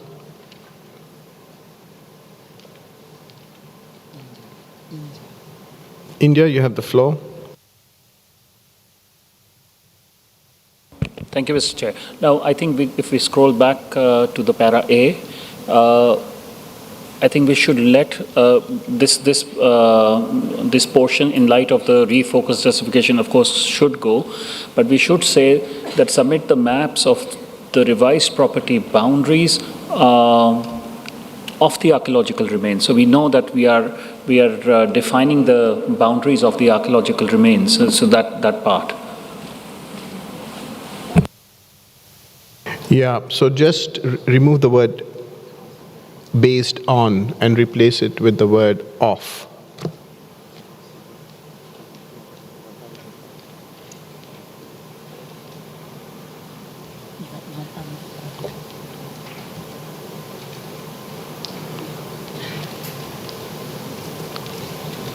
And remove the hyphen, yeah.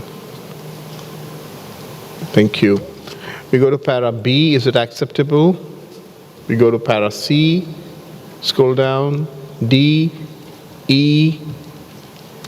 All right, is there any objection to para 4 as a whole? I see none. We go to para 5, is there any objection to para 5? I see none. Is there any objection to the adoption of the entire decision as a whole as amended? I see no objections. I therefore declare draft decision 46-8B.17 adopted as amended.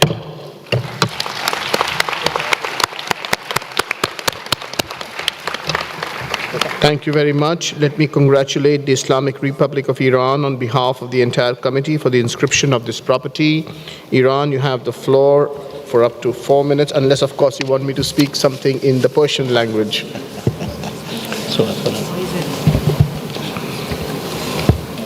بسم الله الرحمن الرحیم. آقای رئیس، اعضای محترم کمیته میراث جهانی، با سلام. از شما تشکر میکنم برای موافقت با ثبت جهانی حکمتانه، محوطه بی‌نظیر و برخوردار از ارزش‌های جهانی که حفاظت بیشتر از آن به دلیل اهمیت بالایی که دارد از امروز برای ما در ایران دوچندان خواهد بود.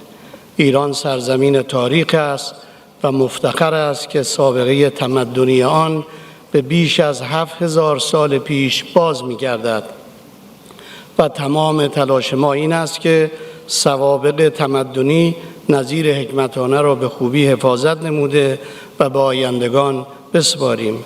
خانم‌ها، آقایان، حکمتانه یادگاری برجسته از دوران با شکوه تمدن ماد، هخامنشی، اشکانی، ساسانی و اسلامی است.